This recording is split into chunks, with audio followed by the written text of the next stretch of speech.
The pregnancy test sat on the marble counter. Positive. And Charlotte Reynolds was terrified to tell her husband, not because he'd be angry about becoming a father, but because she'd learned to fear his reactions to everything. The way he'd slam his fist, the way his voice would go quiet and deadly, the way he'd grab her wrist just hard enough to leave marks no one else would see. But here's what Charlotte didn't know yet. In exactly 3 months, her husband would plan a gala. 500 guests, crystal chandeliers, champagne flowing, his crowning achievement. What he didn't know, every single guest would be undercover FBI. The waiters, the musicians, the photographers, the wealthy socialites, all of them, federal agents waiting for him to make one fatal mistake.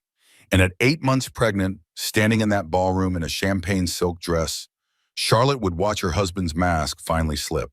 Watch him shake her so violently that she'd start bleeding. Watch 500 agents reveal themselves simultaneously.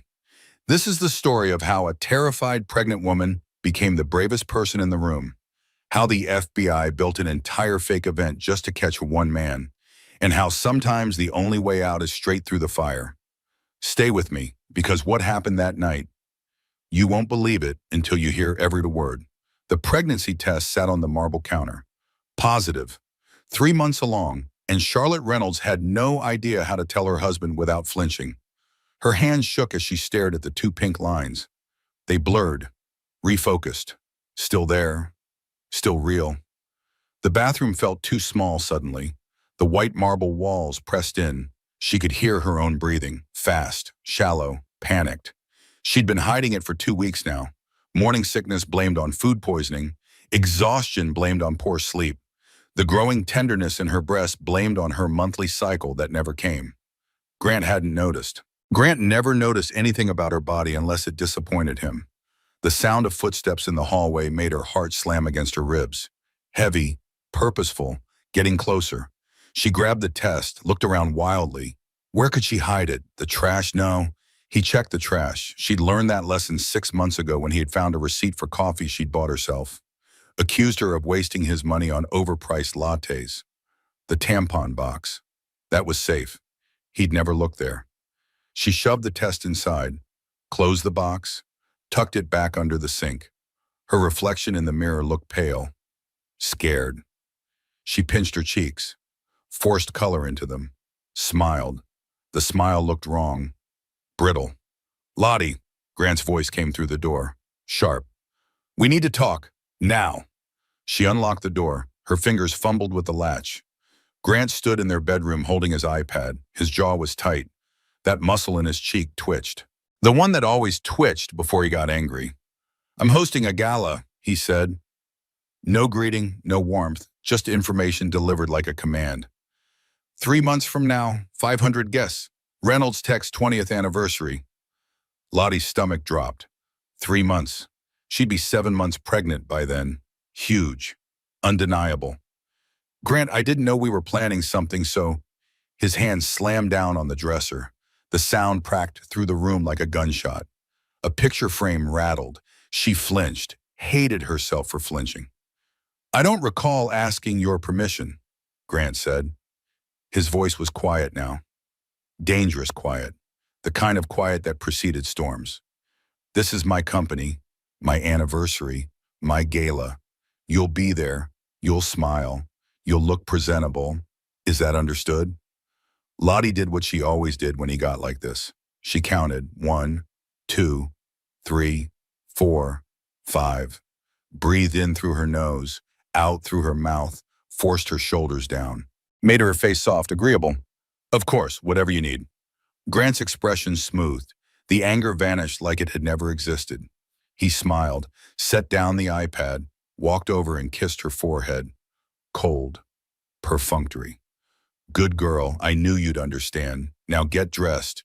We have the charity luncheon at noon." He left the bedroom. She heard him whistling as he walked down the hall.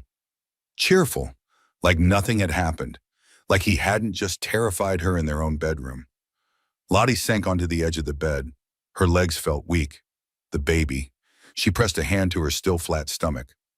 What was she going to do? The memory hit her suddenly, sharp, visceral. 6 months ago, a different version of herself. She'd been standing in her office at the nonprofit. Sunshine Through the Windows Foundation. They helped women transitioning out of homelessness.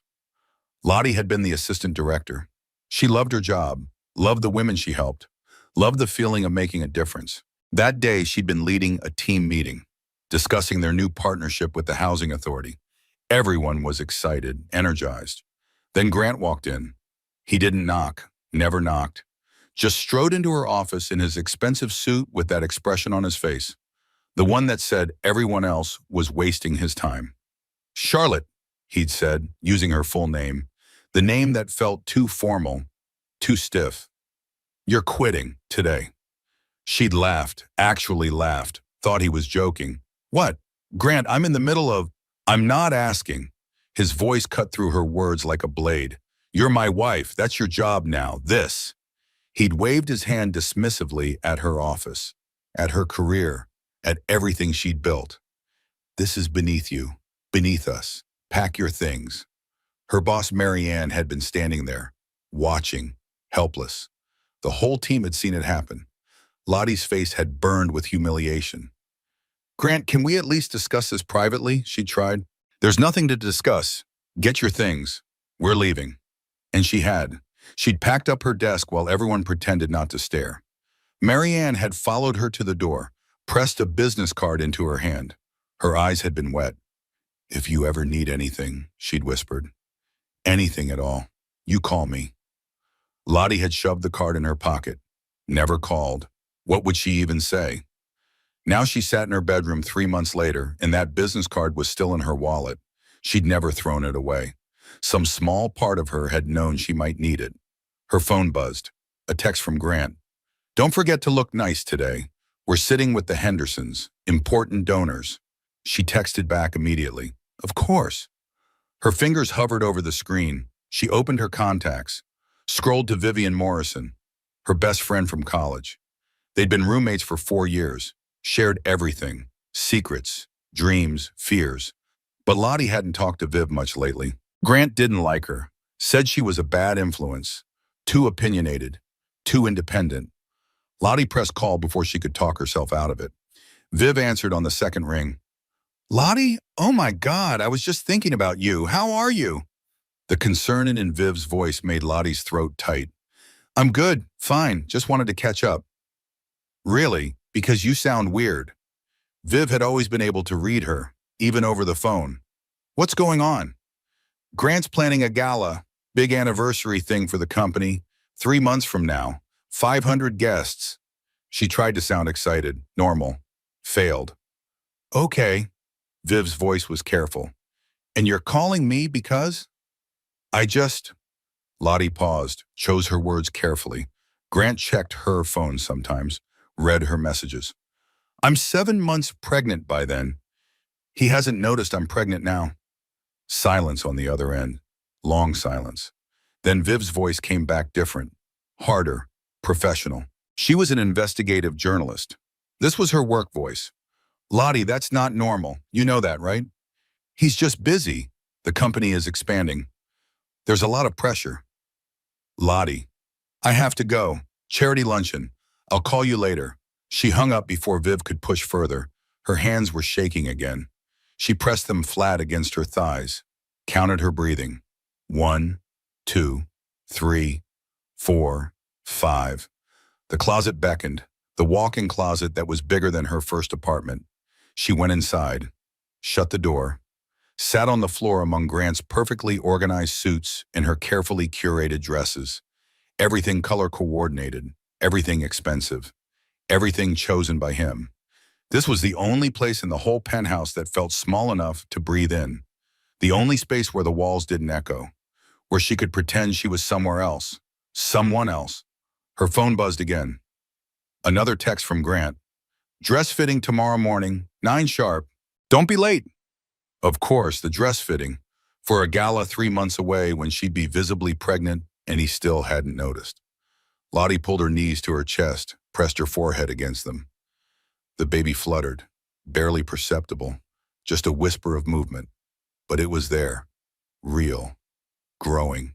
I don't know what to do, she whispered to the baby. To herself, to no one.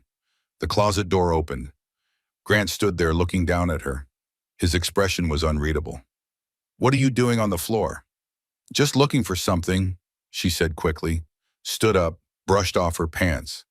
"Found it." He looked at her for a long moment, something calculating in his eyes. Then he smiled. "You're acting strange lately. Are you feeling well?"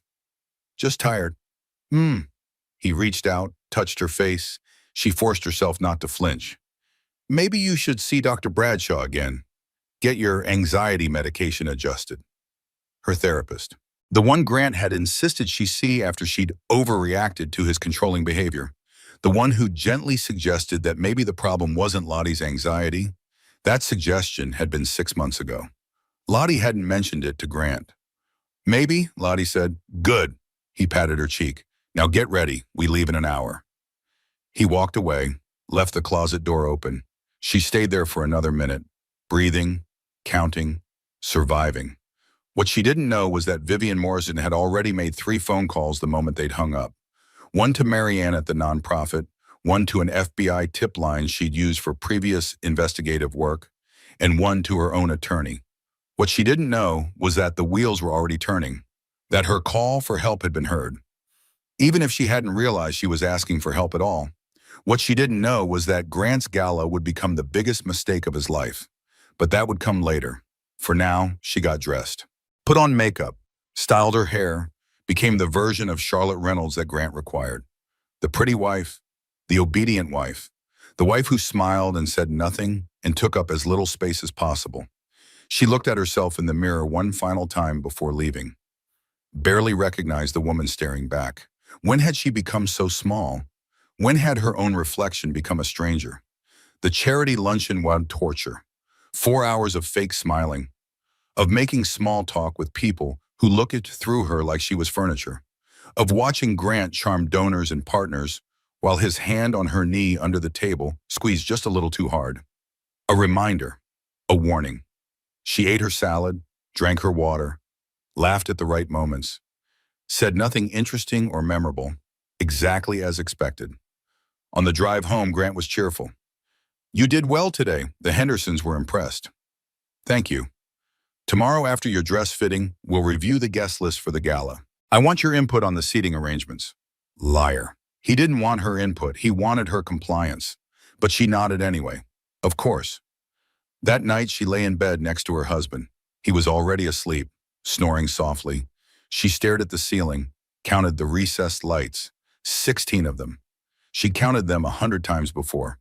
Her phone was on the nightstand. She picked it up, scrolled through her contacts, found Dr. Bradshaw's emergency number.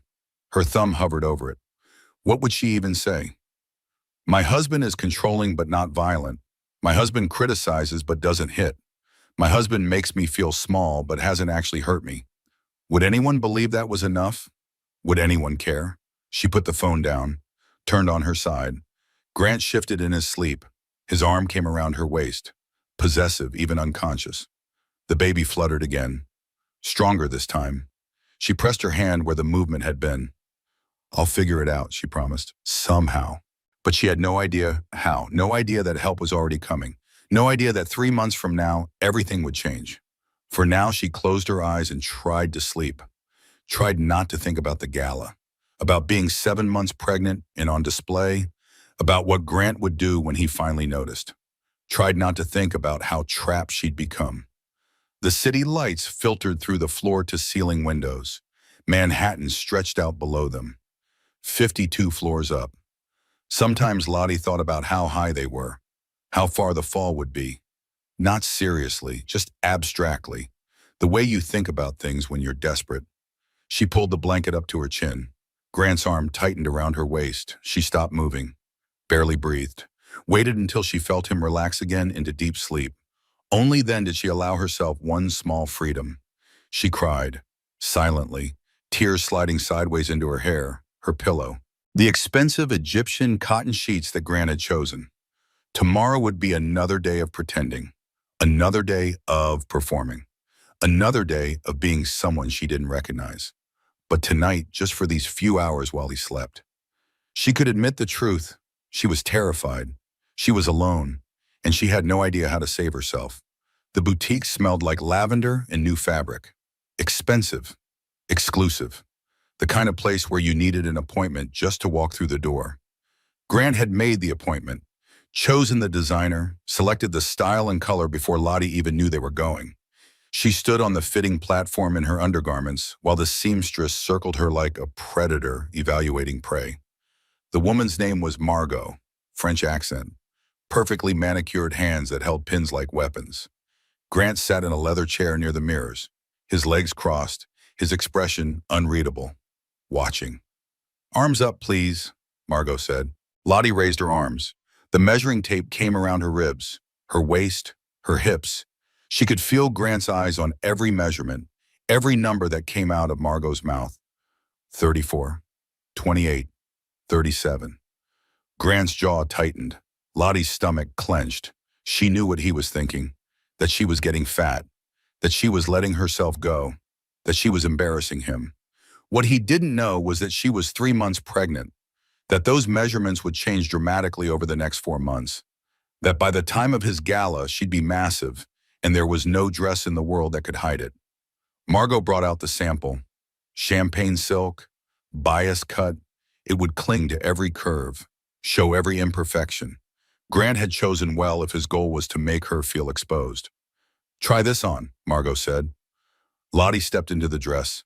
The silk whispered against her skin, cold, slippery. Margot zipped it up. The fit was perfect now. It wouldn't be in 3 months. "Turn," Grant said. She turned slowly. The mirrors showed her from every angle. She looked pale, frightened. The dress was beautiful. She hated it. "It's lovely," Grant said. His voice was flat. "But you'll need to watch your weight between now and the gala. I won't have you looking bloated in the photos." Margot's hands paused on the pins she was placing. Just for a second. Then she continued working. Professional, silent. But Lottie saw something flicker across her face. Pity? Disgust? She couldn't tell. "Of course," Lottie said. The words came automatically. Agreement. Compliance. Surrender. Margot was pinning the hem when she accidentally stuck Lottie with a pin. The sharp pain made her flinch. Gasp. Grant stood up immediately, walked over. "Are you incompetent?" His voice was ice and razors. "This dress costs $10,000. If you damage it, or my wife, I'll make sure you never work in this city again." The seamstress went white, started trembling. "I'm so sorry. It was an accident. I didn't mean—" "Sorry isn't good enough." Grant leaned closer, invaded her space, used his height to intimidate. "Maybe you should consider a different profession if you can't manage the basics." "Grant," Lottie's voice came out small, placating. "It's fine, really. It didn't even hurt." He turned to her, something dangerous flashed in his eyes. "Don't interrupt me when I'm speaking." She closed her mouth, looked down, counted the buttons on her dress in the mirror. 5 of them, covered in silk. Probably cost $100 each. Margot finished the pinning with shaking hands.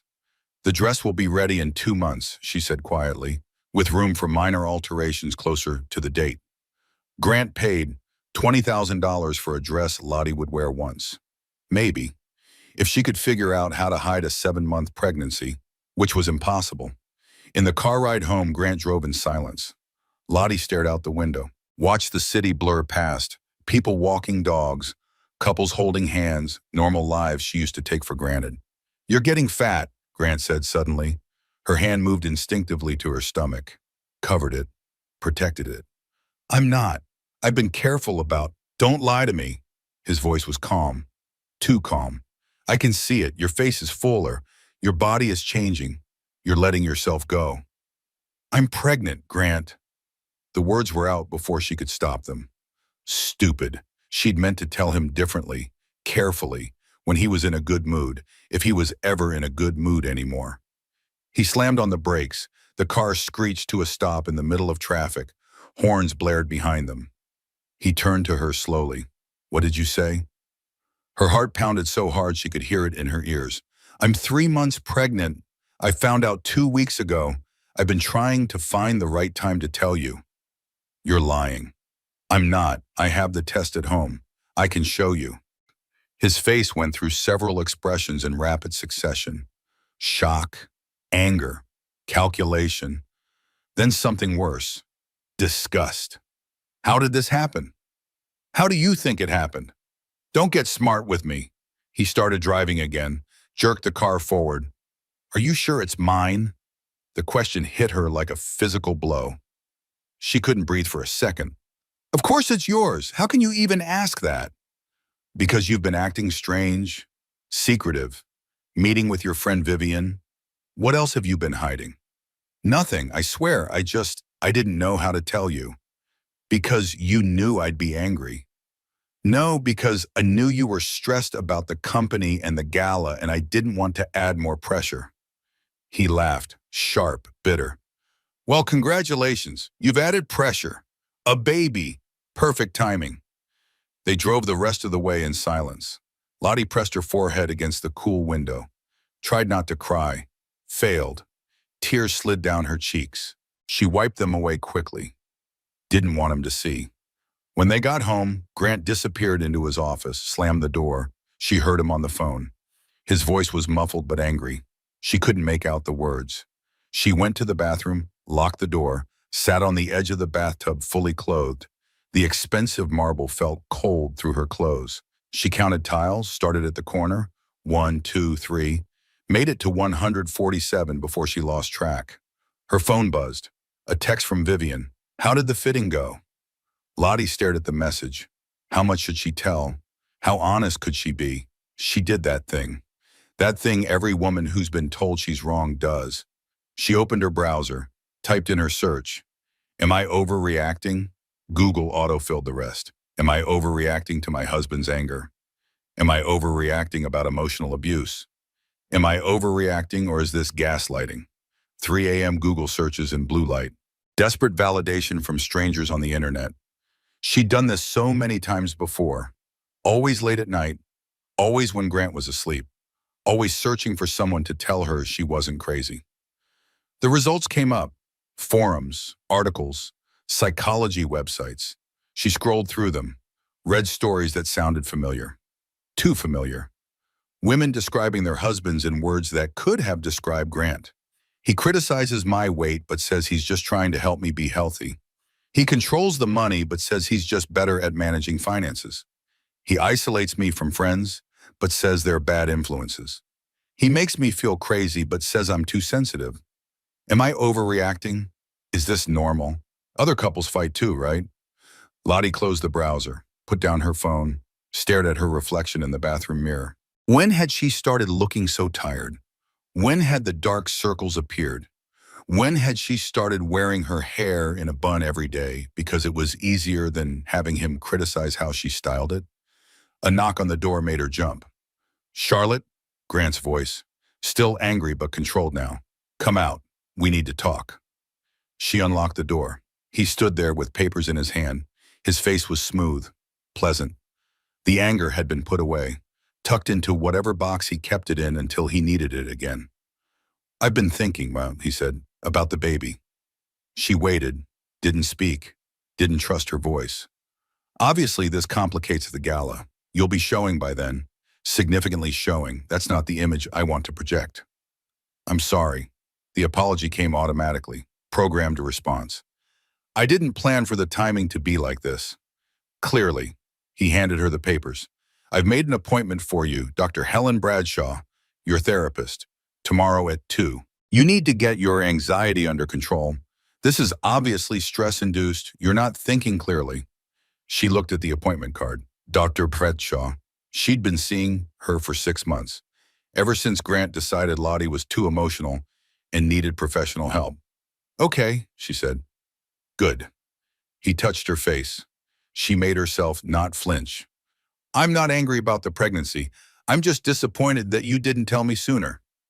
We're supposed to be a team, Charlotte. Teams communicate. The word team almost made her laugh. When had they ever been a team? When had he ever consulted her about anything? Asked her opinion? Valued her input? But she nodded, smiled. You're right. I should have told you sooner. Yes, you should have. He kissed her forehead, walked away. She stayed in the bathroom doorway, the papers in her hand, Dr. Bradshaw's appointment card on top. Below it, something else. A printout from a website about pregnancy weight gain, normal ranges, what to expect. Highlighted sections about staying healthy. No, not healthy, thin. He'd highlighted sections about not gaining too much weight, about exercise routines, about portion control. At the bottom, he'd written in his neat handwriting, no excuse to let yourself go. She crumpled the papers, threw them in the trash, immediately regretted it. He might check the trash. He'd done it before. She smoothed them out, put them on the counter, would deal with them later. The next day, she sat in Dr. Bradshaw's office. The beige couch was familiar now, worn in the same spot where she always sat. The tissue box was in the same place on the side table. She'd used it many times before. Dr. Bradshaw was in her mid-50s. Kind eyes, gentle voice. She'd been carefully documenting Lottie's sessions for 6 months, building a picture, waiting for the right moment.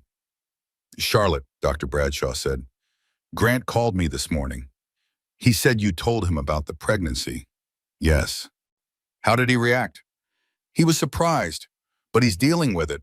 We both are. That's not what I asked. I asked how he reacted. Lottie picked at the hem of her shirt. He was upset at first, but then he calmed down. He's fine now. Was he angry? A little, but I understand why. I should have told him sooner. Dr. Bradshaw leaned forward. Her voice was very gentle, very careful. Charlotte, I need you to hear something. Pregnancy doesn't cause abuse. It often reveals it. The word hung in the air. Abuse. Heavy, ugly, not applicable to her situation. Grant didn't hit her. He had a temper. That was different, right? He's not abusive, Lottie said. Her voice sounded defensive even to her own ears. He's just particular, stressed. The company is expanding. There's a lot of pressure. I see. Dr. Bradshaw made a note. The pen scratched across paper. That sound always made Lottie nervous. What was she writing? What did it mean? I'd like you to think about something between now and our next session, Dr. Bradshaw said. Imagine your daughter is grown. Imagine she's married. And imagine she describes her marriage to you the same way you describe yours. What would you tell her? The question hit Lottie like cold water. She couldn't answer, couldn't even think about it without her throat closing up. Just think about it, Dr. Bradshaw said softly. That's all I'm asking. The session ended. Lottie drove home on autopilot. The question echoed in her head. What would she tell her daughter? She'd tell her to leave. She'd tell her she deserved better. She'd tell her that this wasn't love, that this wasn't normal, that she was worth more than this. But she couldn't take her own advice. Why? Because it was different when it was you. Because from the inside it looked complicated, nuanced, not black and white. Because leaving felt impossible. That night, Grant was charming at dinner. He cooked, made her favorite pasta, poured her sparkling water in a wine glass so she didn't feel left out, talked about baby names and nursery colors. I was thinking we could do the nursery in gray and white, he said, gender neutral, classic. That sounds nice. And we should start interviewing nannies soon. I want someone with excellent references, someone who understands the importance of routine and discipline. Of course, a nanny, because even their baby would be something to control, something to manage according to Grant's specifications. But she smiled, agreed, played her part. After dinner, he went to his office to work. She cleaned up, loaded the dishwasher, wiped down the counters, found herself doing it slowly, methodically, delaying the moment when she'd have nothing to do but think. Her phone rang. Vivian, she answered quietly. Hey, you never texted me back. How are you? How did the fitting go? It was fine. Lottie, come on, talk to me. What's really going on? And there it was, the concern in Viv's voice, the genuine care. It made something crack inside Lottie's chest, made her eyes burn. I told him, she whispered, about the pregnancy. And he called me fat, if it was his, then made me an appointment with my therapist to manage my anxiety. Silence. Then Viv's voice came back different, harder, dangerous. Lottie, that's not okay. You know that's not okay, right? He's just stressed. Stop. Stop making excuses for him. Listen to yourself. You're pregnant with his child, and he's calling you fat and questioning paternity. That's not stress. That's cruelty. Viv, I'm coming over. No, you can't. Grant doesn't like when I have visitors without telling him first. Grant doesn't want. Grant, Grant. What about what you like, what you want? Lottie didn't have an answer for that. Couldn't remember the last time anyone had asked her what she wanted. I have to go, she said. I'll call you later.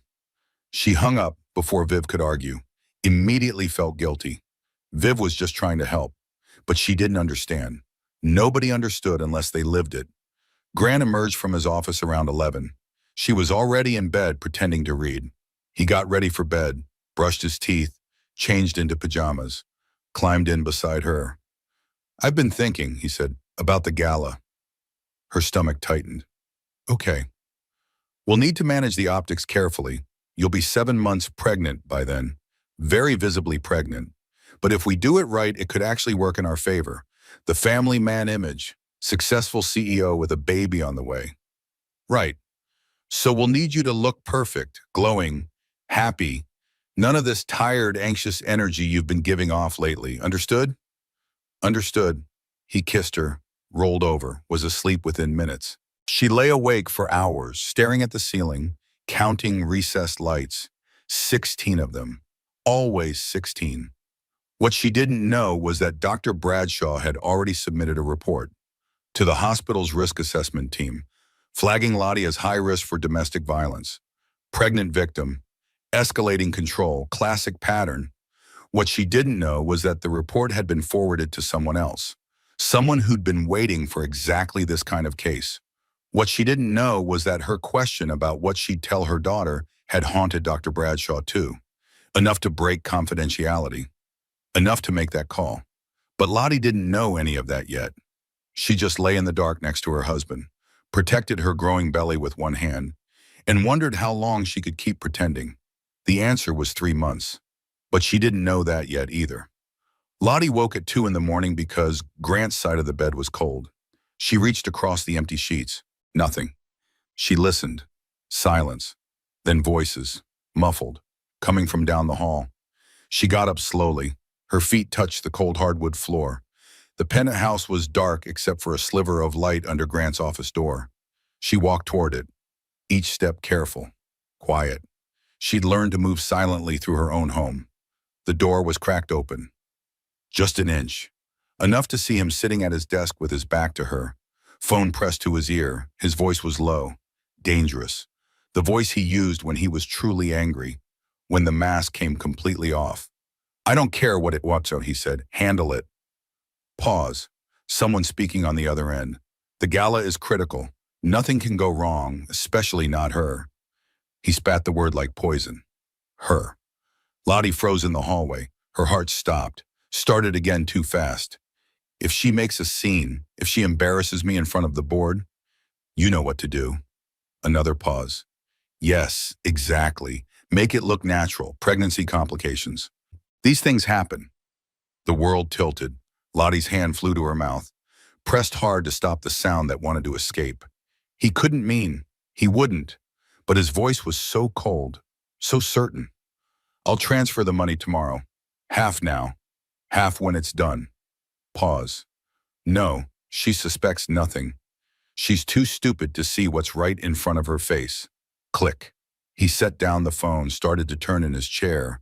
Lottie ran, silent as a ghost, back down the hallway. Into the bedroom, under the covers. She pressed her eyes shut, tried to breathe normally, couldn't. Her chest felt tight, constricted, like someone was sitting on it. The door opened. Grant came in. She felt him watching her. She didn't move, didn't breathe. Played dead like prey, hoping the predator would pass by. He got into bed. His arm came around her waist. His hand settled on her stomach. Over the baby. His touch felt like a threat. Baby, he said softly. What are you doing up? She swallowed. Opened her eyes, but bathroom. I was just coming back. His hand pressed slightly harder on her stomach. Not enough to hurt. just enough to remind her who had the power. Come back to bed. You need your rest. She nodded, turned away from him, curled on her side with her hands protecting her belly. He fell asleep quickly, his breathing evening out, his grip loosening. She didn't sleep. Couldn't. Her mind was racing. You know what to do. Make it look natural. Pregnancy complications. He was planning something terrible. For the gala. For her. Maybe for the baby. She had to tell someone. But who? Her parents were in Florida. She hadn't talked to them in months. Grant said they were overbearing, interfering. She believed him, or at least stopped arguing. Vivian, she had to call Vivian, but it was 2:30 in the morning. And what would she even say? My husband implied on the phone that he might hurt me? It sounded paranoid, crazy, like her anxiety talking, like she was overreacting. But she'd heard him. She'd heard every word. Morning came too slow and too fast. Grant woke up cheerful, whistling in the shower, making coffee, acting like he hadn't been planning her murder 8 hours earlier. I have meetings all day, he said over breakfast. Will you be okay here alone? Yes. Good. He kissed her forehead, squeezed her shoulder just a little too hard. Remember Dr. Bradshaw at 2, don't miss it. I won't. He left. The door closed, the lock clicked. She was alone. She grabbed her phone, hands shaking so hard she almost dropped it. Called Vivian. It rang, rang. Lottie, Viv's voice was thick with sleep. It's 7 in the morning. Are you okay? Viv, her voice cracked, broke. I need you to tell me the truth. Am I losing my mind? What? No. Why, what happened? I can't explain on the phone. Can you come over, please? Grant's gone for the day. I'll be there in 45 minutes. Lottie spent those 45 minutes pacing, checking the door, looking out windows, jumping at every sound. The elevator dinged. She ran to the peephole. Vivian, she opened the door. Viv took one look at her and pulled her into a hug. Lottie started crying, couldn't stop. Great gulping sobs that made her whole body shake. Okay, Viv said. Come on, sit down, breathe, tell me everything. They sat on the couch, Lottie's couch, in Lottie's penthouse. That didn't feel like hers at all. She told Viv about the phone call, every word she could remember. Viv's face got harder with each sentence. When Lottie finished, Viv was quiet for a long time. Then she stood up, walked to her bag, pulled out a folder. A thick folder. I need to show you something, Viv said. I've been documenting. For months. I'm sorry. I know I should have told you sooner, but I needed to be sure. I needed evidence before I said anything. She opened the folder. Papers spilled across the coffee table. Printed emails. Photos. Timeline of incidents. Dates. Witnesses. Details Lottie had forgotten or blocked out. The night you quit your job, Viv said. Your boss, Marianne, called me. She was terrified for you. She said Grant had been showing up at the office for weeks before that, making everyone uncomfortable, asserting control. Lottie stared at the papers, Marianne's contact information, photos of the non-profit office, her old desk. Next page, Viv flipped to a hospital report. 8 months ago, you told me you had food poisoning, remember? Yes, I was sick for 3 days. This is your ER record from that night. Dr. Patricia Bennett noted bruising on your upper arms consistent with forceful gripping. She asked you about domestic violence. You said you fell. Lottie's hands went to her upper arms. She did remember bruising. Grant had grabbed her during an argument. Shagging her. She'd gone to the ER because she couldn't stop vomiting from the stress. Not from food poisoning, she'd lied, even to herself. There's more. Viv kept flipping pages. Bank statements, property deeds, legal documents.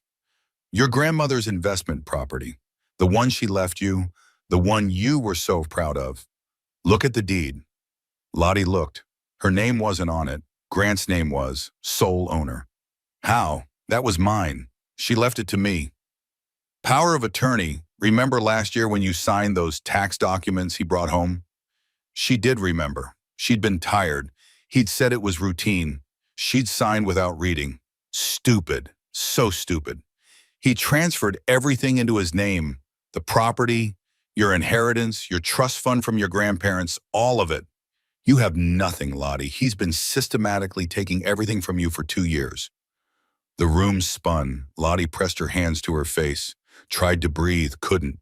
The walls were closing in. Everything she thought she knew was a lie.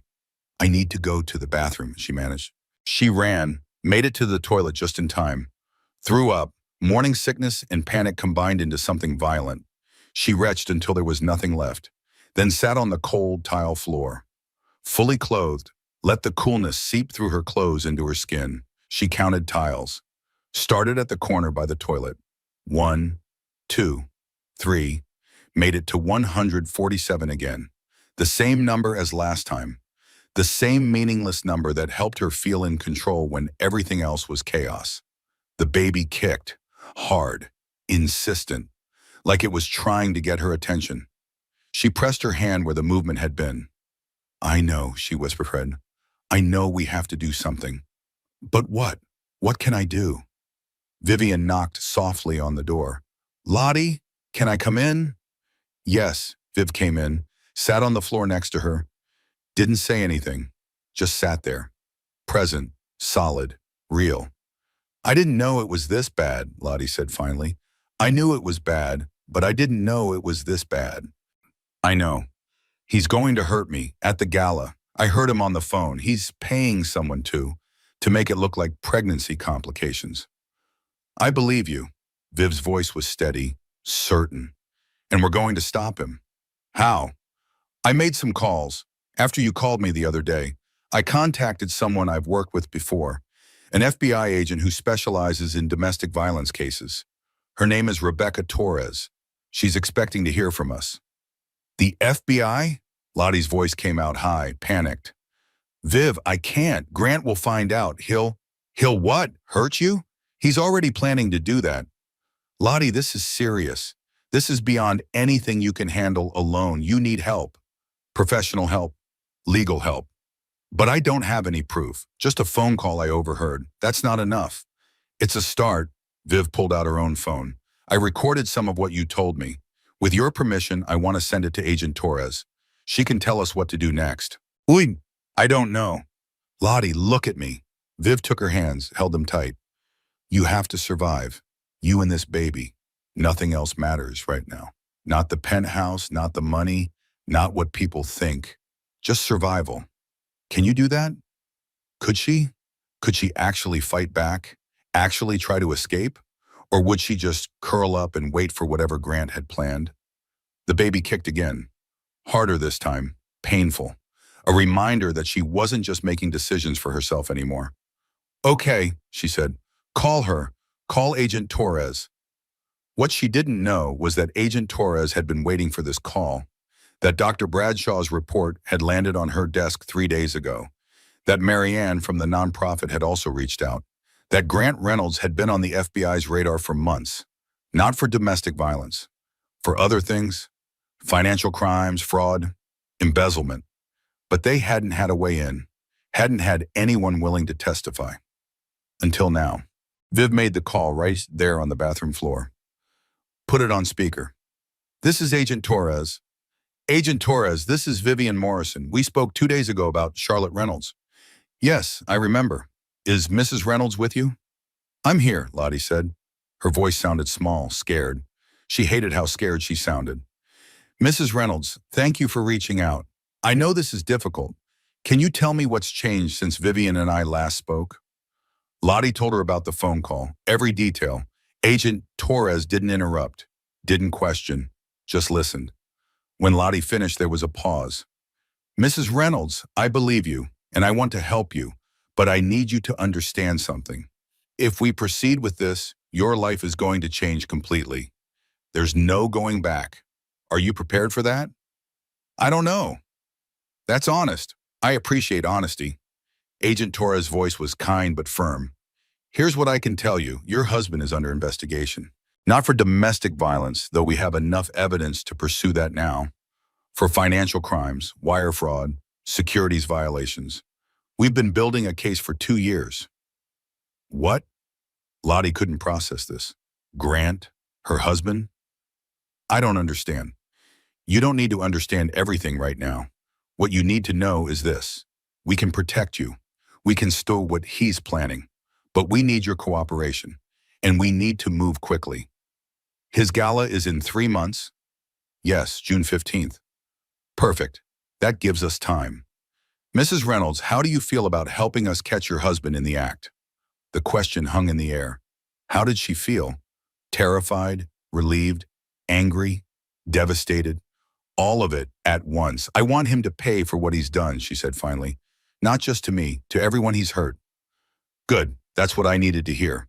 Can you meet me tomorrow? Somewhere your husband doesn't know about?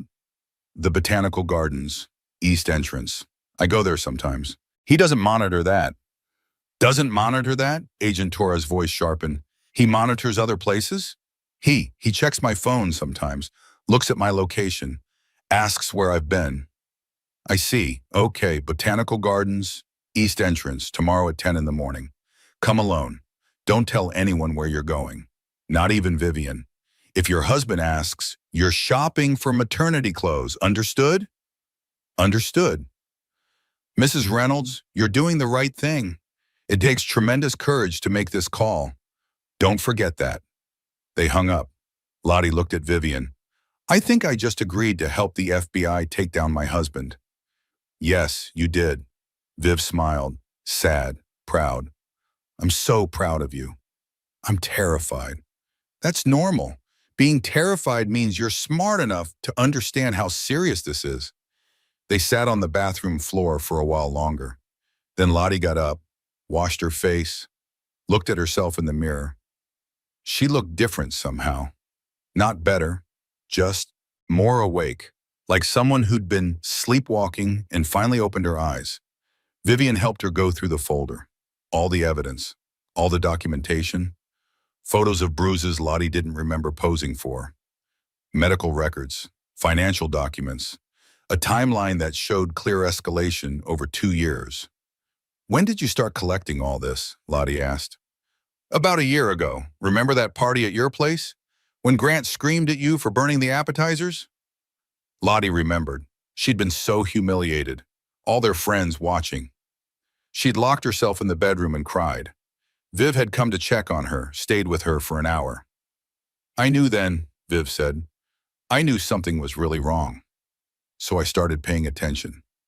Taking notes, keeping records, just in case. Thank you. The words felt inadequate, but Lottie meant them with everything she had. Thank you for not giving up on me. Never. I'll never give up on you.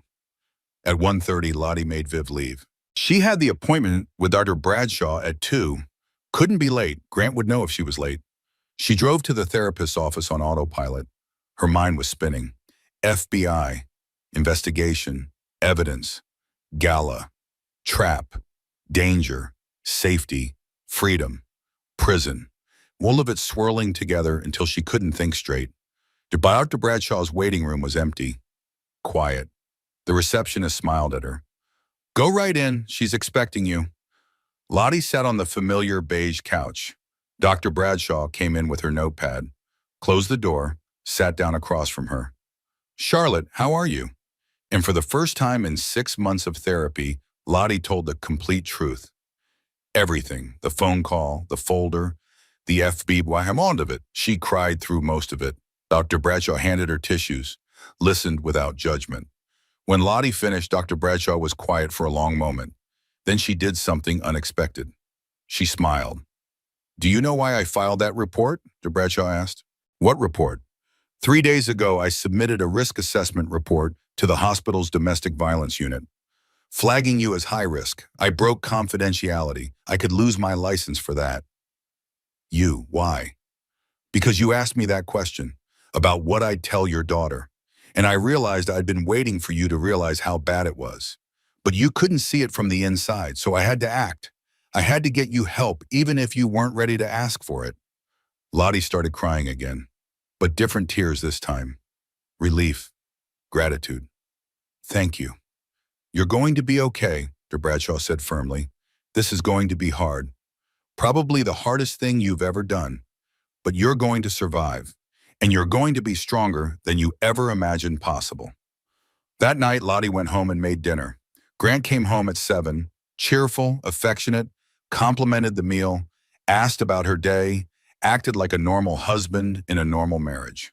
She played along, smiled, laughed at his jokes, pretended everything was fine. But inside, she was different now. Inside, she knew the truth. Inside, she was already planning her escape. After dinner, Grant went to his office. She cleaned up, then went to the nursery she'd been decorating. Pale yellow walls, white crib, stuffed animals lined up on the shelf. She'd done all this hoping to make it feel real, hoping to feel excited. But it had always felt like pretending. Now she stood in the middle of the room and made a promise to her unborn daughter. "I'm going to protect you," she whispered. "I'm going to get us out of this. I don't know how yet, but I promise you, we're going to be free." The baby kicked in response, like she understood, like she believed.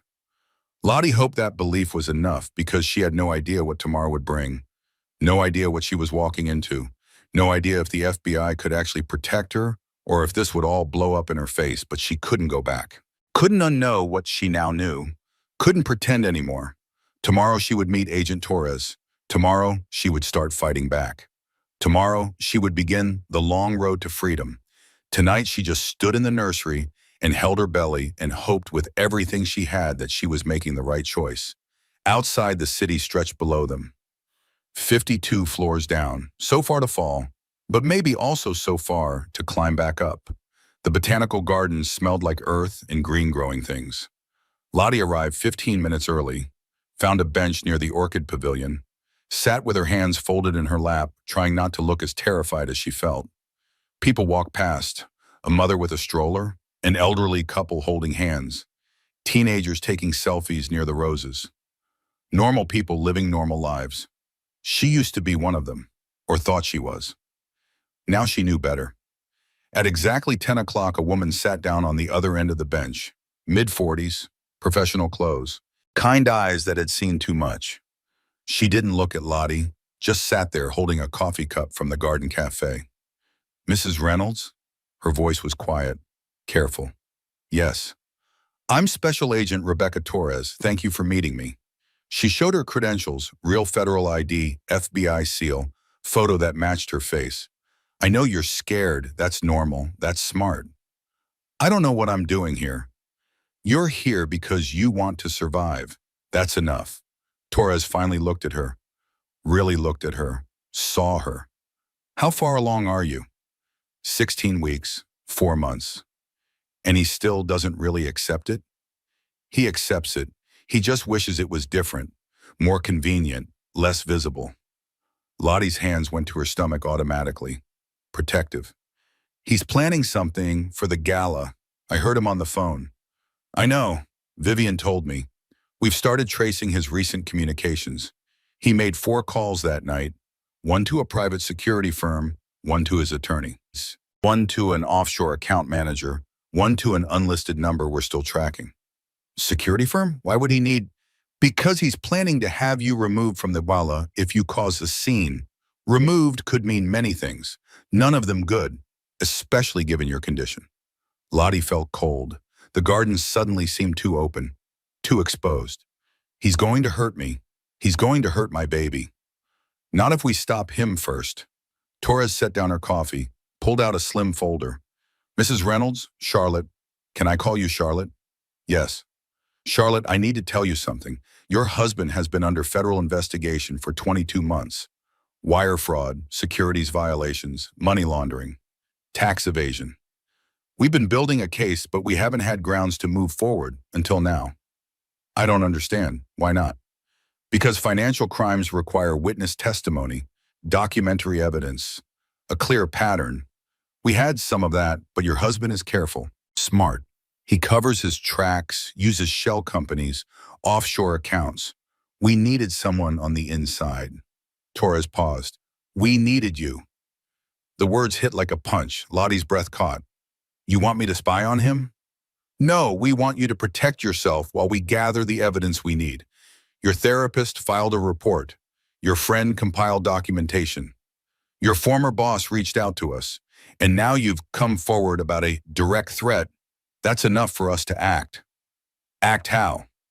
Torres opened the folder. Inside were photos, documents, surveillance images, Grant meeting with people Lottie didn't recognize, Grant entering buildings she'd never heard of, Grant living a whole life she knew nothing about. Your husband isn't just a CEO, Torres said. He's a criminal. He's been defrauding investors for years. Millions of dollars. He's ruined lives, destroyed retirement accounts, bankrupted families. And he's done it all while pretending to be a respectable businessman.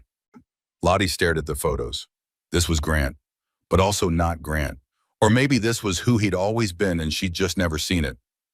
What do you want me to do? I know what to do, she asked. We want to turn his gala into an operation. A sting. Torres pulled out more papers. Diagrams, floor plans, guest lists. 500 people will be invited to this event. What if all 500 were federal agents? What? We create a complete fake gala. Every guest is FBI, marshals, ATV, local police, state troopers. We build fake identities, backgrounds, reasons to be there. Your husband invites real people, but we intercept the invitations, send regrets, replace them with our agents. Lottie's mind spun. That's insane. He'll know. He'll figure it out. No, he won't, because he doesn't actually know these people.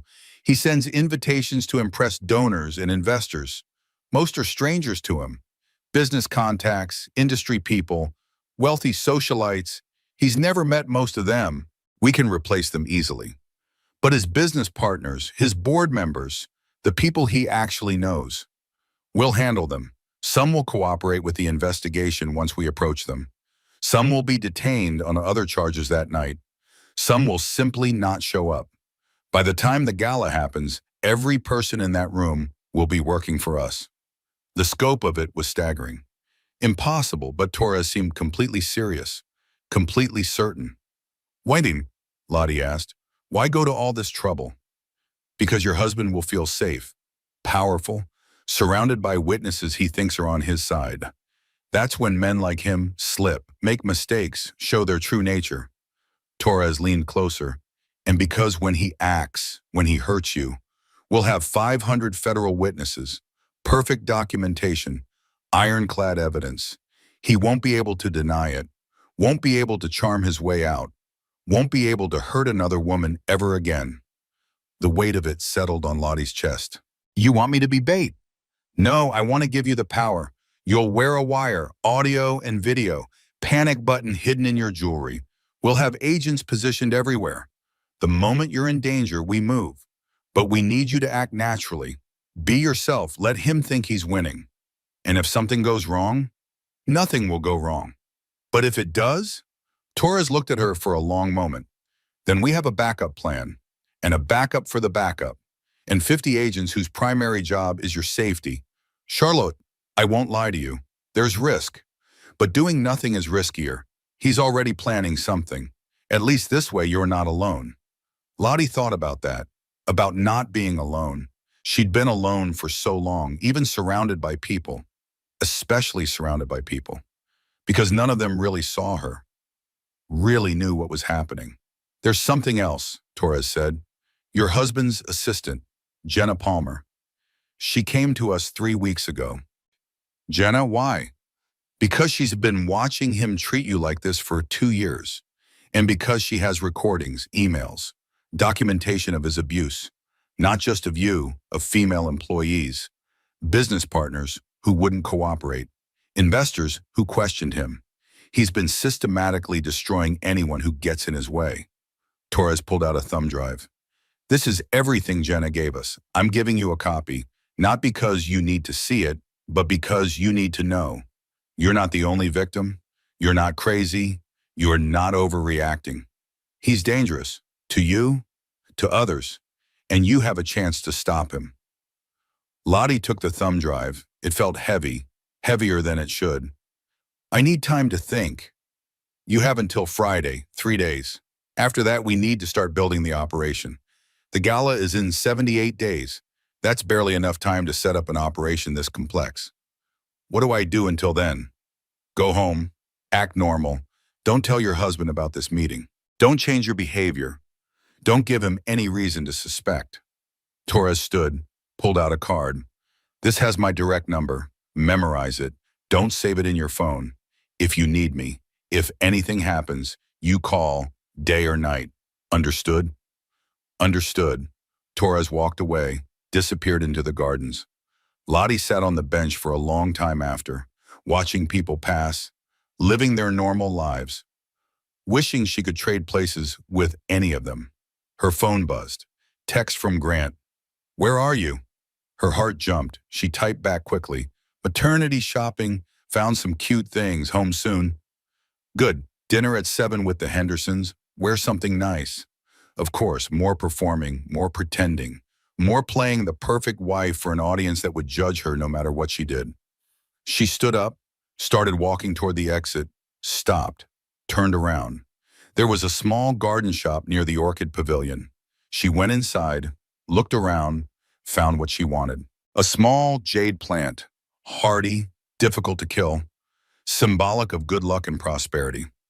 She bought it, carried it to her car, set it carefully in the passenger seat. When had she last bought something just because she wanted it? When had she last made a choice without considering Grant's opinion first? She couldn't remember. The plant sat in the passenger seat all the way home. Small, green, alive. A tiny act of rebellion, of self-determination, of hope. At home, she put it in the kitchen window.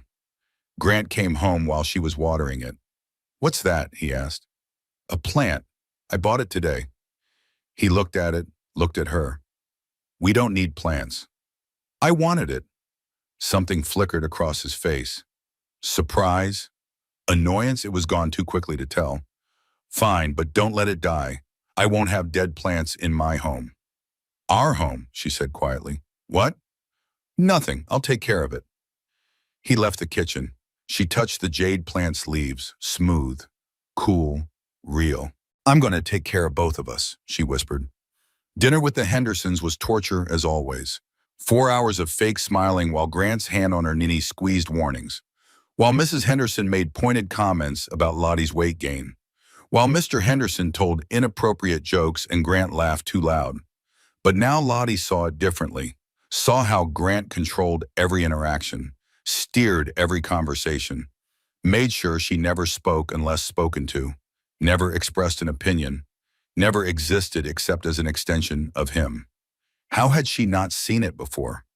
Or had she seen it and just convinced herself it was normal? That night in bed, Grant was affectionate, wanted sex. She went through the motions. Let him touch her. Move on top of her. Finish. He rolled off satisfied, was asleep within minutes. She went to the bathroom, locked the door, inserted the thumb drive Torres had given her into her laptop, opened the files. What she saw made her physically sick. She had to stop 3 times to throw up. Had to sit on the cold tile floor, breathing through her nose until the nausea passed. Emails from Grant to investors, lying about returns, falsifying documents, stealing money and blaming market fluctuations. Recordings from Jenna. Phone calls where Grant verbally destroyed female employees, threatened them, made sexual comments, created hostile work environments, drove women to quit, then badmouthed them to prevent them getting hired elsewhere. Video from security cameras. Grant grabbing Lottie's arm hard enough to bruise, shoving her against a wall at a company party when he thought no one was watching, backing her into corners, using his size to intimidate. She watched herself become smaller, quieter, more subdued. Over the course of 2 years, watched herself disappear right in front of her own eyes. When did I lose myself, she thought. When did I become this woman who flinches and apologizes and takes up no space? She closed the laptop, deleted the browsing history, put the thumb drive in her tampon box with the pregnancy test, the safest place in the apartment. Then she did that thing women do when they think they've been stupid for not seeing what was right in front of them. She sat on the bathroom floor and apologized to herself. I'm sorry, she whispered. I'm sorry I let this happen. I'm sorry I didn't protect you. I'm sorry I didn't see it sooner. But Agent Torres' words came back to her, clear, firm. You're not stupid. You're a survivor. There's a difference, bro. Survivor. The word felt strange, unfamiliar, but also maybe true. She'd survived, despite everything. Despite 2 years of systematic destruction, she was still here, still functioning, still capable of recognizing the truth when it was finally laid out in front of her. That had to count for something. She went back to bed. Grant was snoring, sprawled across his side, taking up more than half the mattress. She curled into her small corner, protected her belly with both hands. 3 days, she whispered to the baby. I have 3 days to decide. Tell me what to do. Give me a sign. The baby kicked, hard, right against her hand, like she was saying yes, like she was saying fight, like she was saying, we've got this, Mom. Lottie smiled in the dark. First real smile in months. Okay, okay then. We fight. She didn't sleep much that night. Just lay there planning, thinking, imagining a future where she wasn't constantly afraid, where she could breathe without permission, where she could be herself. It seemed impossible. But then again, the FBI creating a fake gala seemed impossible too. And they were apparently going to do it. Why couldn't she do the impossible too? Thursday passed in a blur. Friday came, the 3-day deadline Agent Torres had given her. She made her decision over breakfast while Grant read the newspaper and ignored her. She called Torres from her car in the parking garage of a grocery store she wasn't actually shopping at. Agent Torres, it's Charlotte Reynolds. Charlotte, have you made a decision? Yes. She took a deep breath, let it out slowly. Yes, I'll do it. I'll help you. Whatever you need. Good, that's good. Can you meet me this afternoon? Same place? No, Grant's home early today, but tomorrow, Sunday, I can get away for a few hours. Tell him I'm going to yoga. Perfect. Botanical Gardens, noon. We'll go over everything. Charlotte? Yes? You're doing the right thing. You're saving yourself, you're saving your baby, and you're saving every other woman he might have hurt next. Don't forget that. Lottie hung up, sat in her car in the parking garage, a new jade plant on the passenger seat. She'd bought another one. Bigger this time, more leaves, more life. She'd survived this long. She could survive a little longer, just until the gala, just until Grant's world came crashing down, just until she was free. 75 days, she told the plant, told herself, told her daughter. We can do this for 75 days. The plant sat there silently, green, alive, proof that growth was possible even in difficult conditions. Lottie started the car, drove home, made dinner, played her part. But inside she was different now. Inside she had a plan. Inside she was already halfway free. And Grant had no idea at all. The safe house was in Queens, a small apartment in a building that looked like every other building on the block. Torres met her at the door, brought her inside. 3 other agents were there, 2 men, 1 woman, all in plain clothes, all watching her with expressions she couldn't quite read. Charlotte, this is Agent Marcus Wells, Agent Sarah Winters, and Detective Owen Marshall. They're part of the task force. Lottie nodded to each of them. Felt suddenly shy, exposed. These people knew everything about her, had read files, seen recordings, watched her at her most vulnerable. Have a seat, Torres said. We have a lot to cover. They sat around a folding table covered in papers, floor plans, guest lists, operational timelines, photos of Grant with dates and locations noted. First things first, Torres said. Are you having any second thoughts? Every single thought is a second thought, Lottie admitted. But I'm here. I'm committed. Good, because once we start this, there's no backing out. Your husband can't suspect anything. Your behavior has to be completely normal. Can you do that? Lottie thought about the last 8 weeks, pretending to be happy, hiding pregnancy symptoms, lying about where she'd been and who she'd talked to. Yes, I've been doing it for months. All right, let's talk logistics. The gala is in 72 days. Here's what that timeline looks like. Torres pulled out a calendar. Dates marked in different colors. Red for operational milestones. Blue for Lottie's checkpoints. Green for Grant's activities they needed to monitor. Week 1 through 4, we build the operation, create fake identities for 500 agents. Intercept invitations, reach out to Grant's real contacts and either get cooperation or neutralize them. Neutralize? Detain on unrelated charges. Convince them to skip the event. Whatever it takes. Some will cooperate, some won't. We can't have wild cards in the room. What about his business partners? Ethan Pierce, the board members?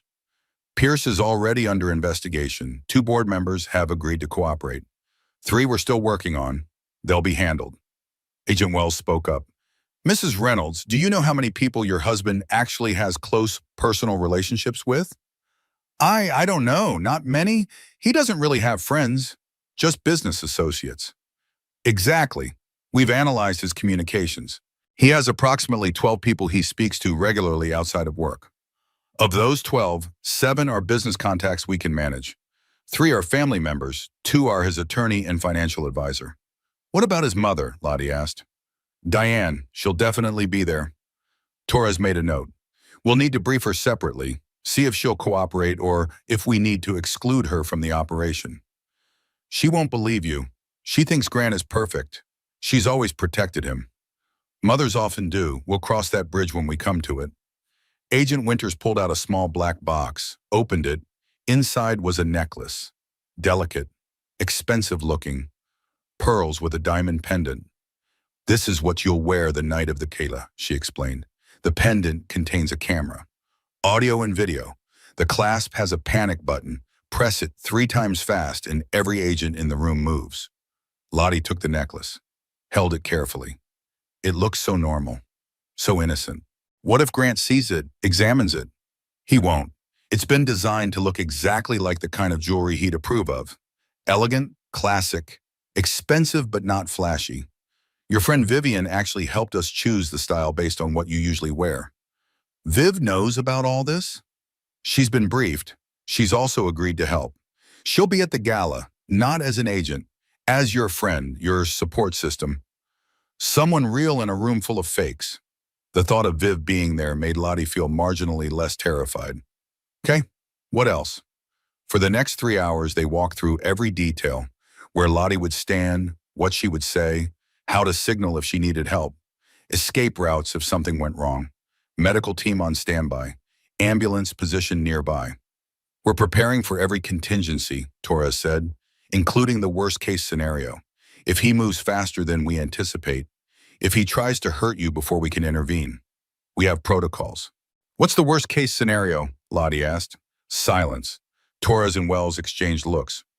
The worst case, Torres said finally, is that he does exactly what he threatened on that phone call. Causes pregnancy complications. Makes it look like an accident. That's what we're stopping. But we need you to understand there's inherent risk. I understand. Do you? Because I need to be very clear. We believe we can protect you, but your husband is dangerous, unpredictable when cornered, violent when his control is threatened. You've seen that yourself. Lottie had. She'd seen his rage, felt his hands on her, heard the threats in his voice. Yes, she understood. What happens to me after? She asked. After the gala, after he's arrested, what's my life like? You'll be protected. We'll have agents assigned to you until trial. You'll testify. That's non-negotiable. But afterward, you're free. New life, new start, whatever you want. Whatever she wanted. The phrase felt foreign. What did she want? She'd spent so long not wanting anything. Not allowing herself to want, keeping her desires small, manageable, acceptable. I want my grandmother's property back, she said. The one he stole from me? I want that. You'll get it. We have forensic accountants already working on untangling his finances. Everything he took from you will be returned. And I want to work again, at the nonprofit, or somewhere similar, helping people. Torres smiled. I think that can be arranged. They worked until 5 in the afternoon. Lottie's head was spinning with information. Protocols, contingency plans, names and faces she needed to remember. This is a lot, she said. It is, but you don't have to remember everything today. We'll meet weekly, go over it again and again until it's second nature. By the time the gala happens, you'll know exactly what to do. Weekly meetings. How do I explain that to Grant? prenatal yoga every Sunday. 2 hours. There's actually a yoga studio 3 blocks from here. You'll check in, stay for 15 minutes, then come here. We've already set it up with the owner. She's a friend. You've thought of everything. That's our job. Your job is to survive, to play your part at home, to stay calm. Can you do that? Lottie thought about it, really thought. Could she go home to Grant? Sleep beside him? Pretend everything was normal? Let him touch her? Kiss her? Control her? For 72 more days? The answer came from somewhere deep. Somewhere she didn't know existed until this moment. The part of her that had survived this long. The part that had protected herself and her baby without even realizing she was doing it. The part that was stronger than she'd ever imagined. Yes, she said, I can do it. Torres stood, extended her hand. Lottie shook it. The handshake felt significant, like a contract, a promise, a commitment that couldn't be broken. Then we're doing this. Operation Champagne Silk. That's what we're calling it. After my dress, after your dress, after the expensive facade your husband built, that's about to shatter into a million pieces. Lottie drove home slowly, stopped at a red light and looked at her reflection in the rearview mirror. The same face she'd seen that morning, but different somehow. More determined, less defeated. Her phone rang. Grant. Where are you? On my way home from yoga. Got stuck in traffic. How was it? Good. Relaxing.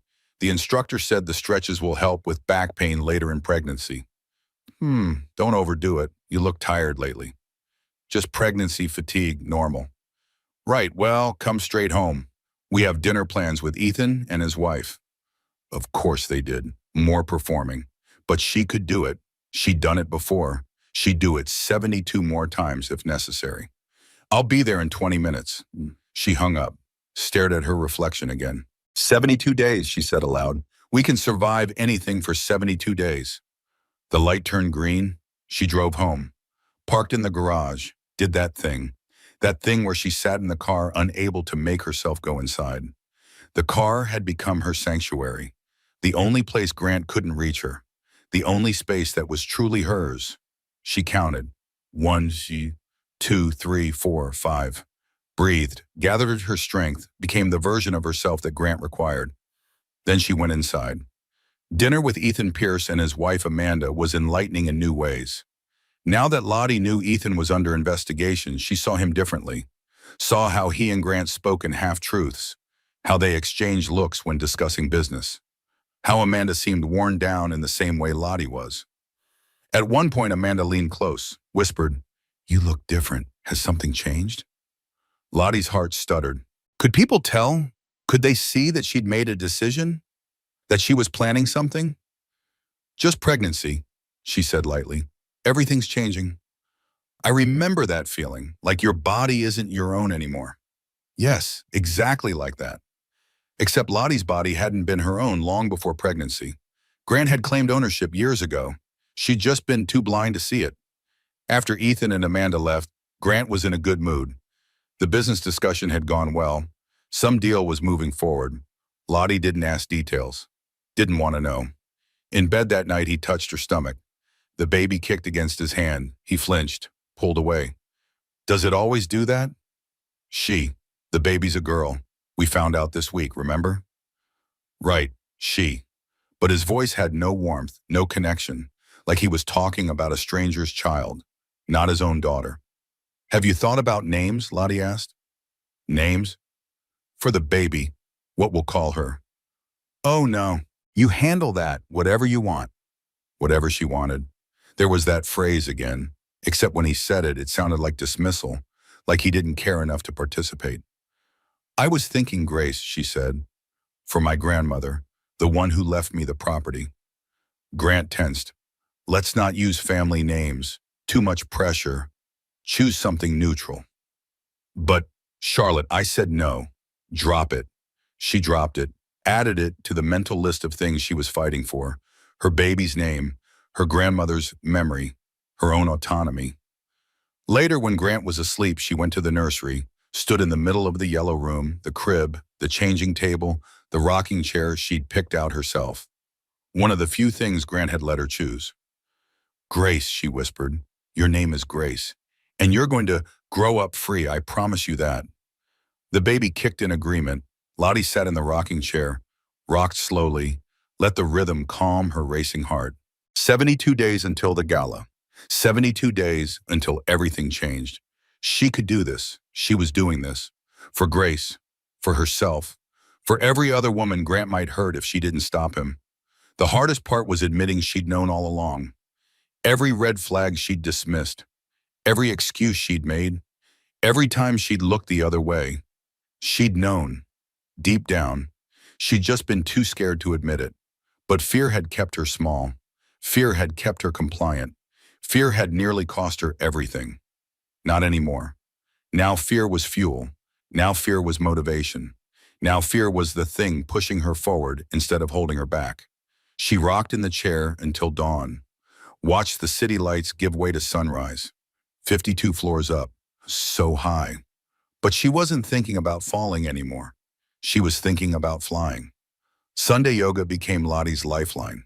Every week for 8 weeks, she drove to the studio in Queens. Did 15 minutes of stretches in the back corner, then slipped out the side exit to the safe house 3 blocks away. The operation was growing. Every week, Torres showed her updates. More agents recruited, more fake identities created, more of Grant's contacts neutralized or flipped. Week 5 brought unexpected news. Diane Reynolds, Grant's mother, had agreed to cooperate. She what? Lottie couldn't believe it. Diane. We approached her carefully, Torres explained, showed her evidence of Grant's financial crimes first, not the domestic violence. That would have made her defensive. But the fraud, the investors he'd destroyed, that reached her. What did she say? She cried, said she'd raised him better, said his father would be ashamed. Then she asked how she could help. His father was worse than Grant. That's where he learned it. Torres nodded. We suspected. Mrs. Reynolds Sr. mentioned that too, said she'd spent 40 years making excuses for her husband. She wasn't going to make them for her son anymore. Will she be at the gala? Yes, she'll act normally, play her part, but she'll also testify when the time comes, against her own son. That takes courage. Lottie thought about Diane, about the question she'd asked weeks ago. Did your husband hurt you? And Diane's shaking hands, her white face, her admission. That was different. Maybe it wasn't different after all. Maybe Diane was finally seeing that. The sessions at the safe house became more detailed. Lottie practiced wearing the necklace, pressing the panic button, speaking clearly for the audio recording, moving naturally for the video. Agent Winters worked with her on body language. You need to act normal, not stiff, not obviously scared, just yourself. Grant knows how you move, how you talk. Any change will alert him. They ran scenarios. What if Grant grabbed her arm? What if he pushed her? What if he tried to isolate her from the crowd? Each scenario had a protocol, a response, a way for the agents to intervene without blowing the operation. Remember, Torres said, we have 500 agents in that room. Every single person will be ours. Waiters, caterers, musicians, photographers, guests, security, all of us. Grant will be the only civilian there besides you. What about Vivian? Vivian will be there as your guest. She'll stay close. She's also been trained. She knows the signals, knows the protocols. What about my OB? Will there be medical staff? 2 doctors, 3 nurses, all federal agents with medical training. Ambulance outside, hospital on standby. We're not taking chances with you or the baby. Lottie was 28 weeks pregnant now. 7 months, obviously showing, Grant's behavior had evolved. He'd stopped touching her stomach, stopped acknowledging the pregnancy except to criticize her changing body, made comments about post-baby weight loss, about getting back to normal, as if she'd ever been normal, as if their life together had ever been anything but a carefully constructed lie. At home, she played her part perfectly, smiled through his criticisms, agreed with his decisions, let him control everything. But she was documenting now. Photos of bank statements, screenshots of emails, recordings of phone calls, everything Torres had asked for. Week 6 brought a scare. Grant found her laptop open to a document she shouldn't have had access to, one of his business files. She'd been looking up information Torres needed, hadn't closed it fast enough. "What is this?" His voice was ice. Her mind raced. "I don't know. I was checking my email. That must have been open from when you used my laptop last week." "I didn't use your laptop last week." "You must have. I haven't looked at business documents." "Why would I?" He stared at her. She held his gaze, didn't look away, didn't flinch. Inside her heart was pounding so hard she thought he must hear it. But outside she was calm, confused, innocent. "Close it," he finally said, "and stay out of my files." "Of course, I'm sorry." He walked away. She closed the laptop with shaking hands. That was too close, too dangerous. She couldn't make mistakes like that. That night she lay awake next to Grant, her hand on her belly, Grace kicking steadily, strong, insistent, reminding her why she was doing this. She thought about the question Dr. Bradshaw had asked. What would she tell her daughter? What advice would she give? The answer was clear now. She'd tell Grace to trust her instincts, to believe herself when something felt wrong, to leave at the first sign of control, to value her own life above anyone else's expectations. She'd tell Grace that surviving wasn't weakness, that asking for help was courage, that fighting back was heroic even when it didn't feel heroic. She'd tell Grace that her mother had been scared too, but she'd fought anyway, for both of them. "Starting over feels impossible," Lottie whispered to the ceiling, to herself, to no one. "But staying feels like dying slowly, and I won't let you grow up thinking this is love." The words felt true, real, like finally admitting something she'd known for a long time but couldn't say. Week 7 brought more preparation. The gala was getting close. 35 days, 5 weeks. So close, Lottie could almost feel it. Torres brought Marcus Doyle to the safe house. The divorce attorney Viv had mentioned months ago. He spread papers across the table. "Mrs. Reynolds, Charlotte, I want to explain what happens legally after the arrest." "Call me Lottie, everyone does." "All right, Lottie. The moment Grant is arrested, we file emergency protective order, custody petition, asset freeze, dissolution of power of attorney. All of it simultaneously." He walked her through each document, where to sign, what each form meant, how the legal process would unfold. "Your grandmother's property will be returned within 30 days. The rest of the assets will take longer. But you'll have access to accounts immediately, enough to support yourself and the baby." "How much?" "Your grandmother's trust was worth approximately $2.3 million when she died. Grant has been draining it, but forensic accounting shows approximately $1.8 million is recoverable, plus the property value and damages from his fraud. Nearly $2 million. Money Lottie hadn't even known she had. Money that was rightfully hers. Money that would give her and Grace the freedom to build whatever life they wanted. "What about Grant's money?" she asked. "The company? All of it will be seized as proceeds of criminal activity. Investors will be compensated first, then victims. Whatever remains will be distributed according to court order. You may be entitled to some of it as community property, but honestly, I'd advise taking your own money and walking away clean. Starting fresh." Starting fresh. The words sounded like freedom. "One more thing," Marcus said. "After the arrest, Grant will try to contact you, from jail, through his attorney, through family members. You need to refuse all contact. No visits, no calls, no messages. Can you do that?" "Yes." "Good, because he'll try to manipulate you, apologize, promise to change, make you feel guilty, blame you for his arrest. Whatever it takes to maintain control, don't let him."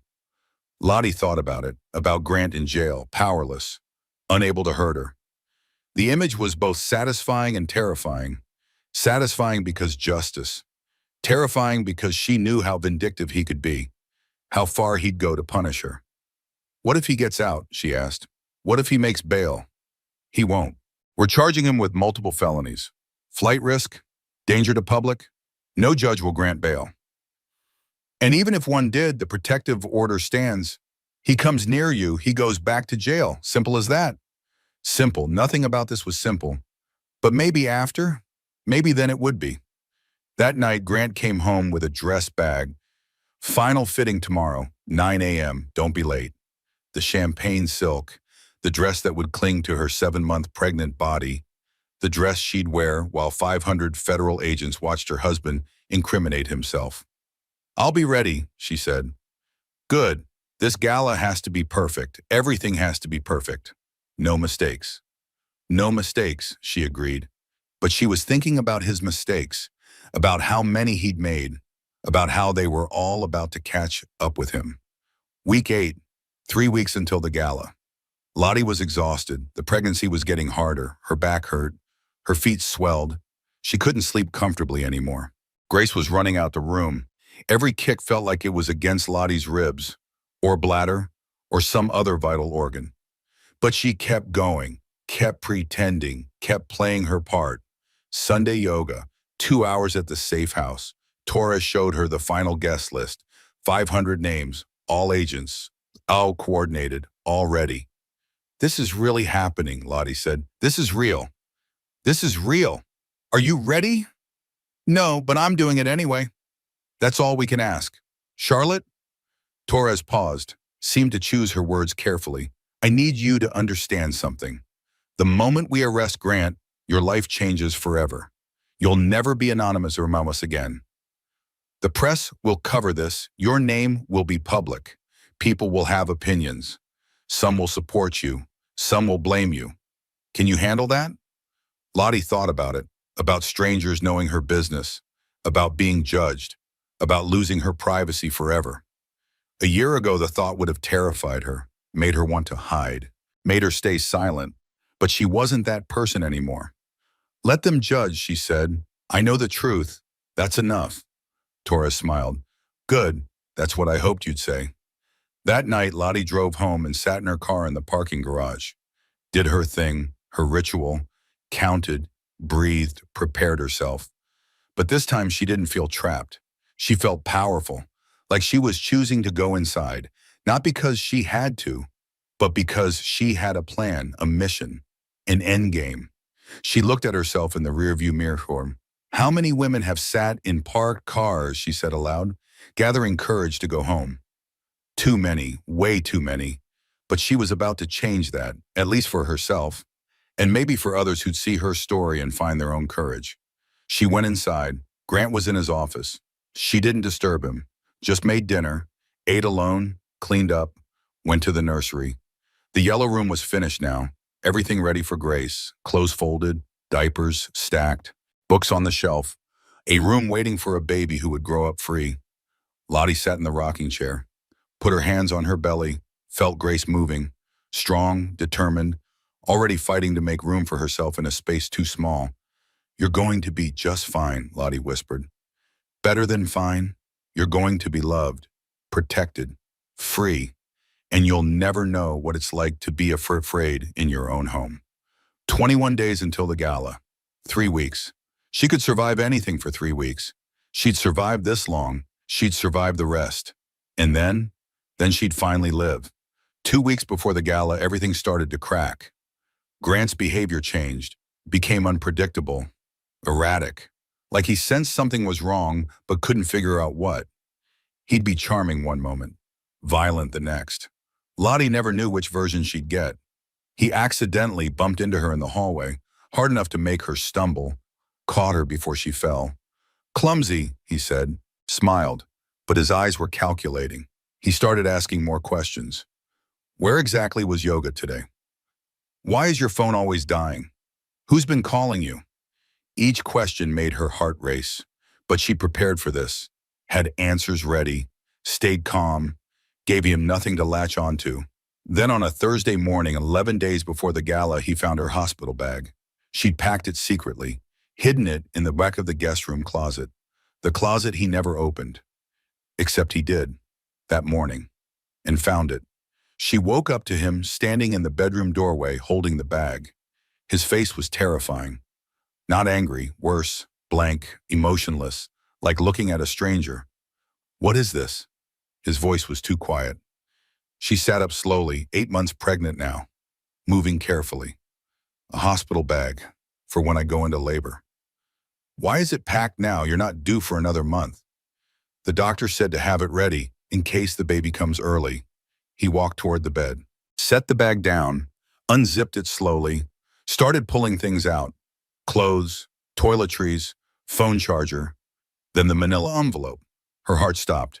Inside were copies of documents she'd made, bank statements, property deeds, things she shouldn't have had access to, things Torres needed, things that would reveal everything.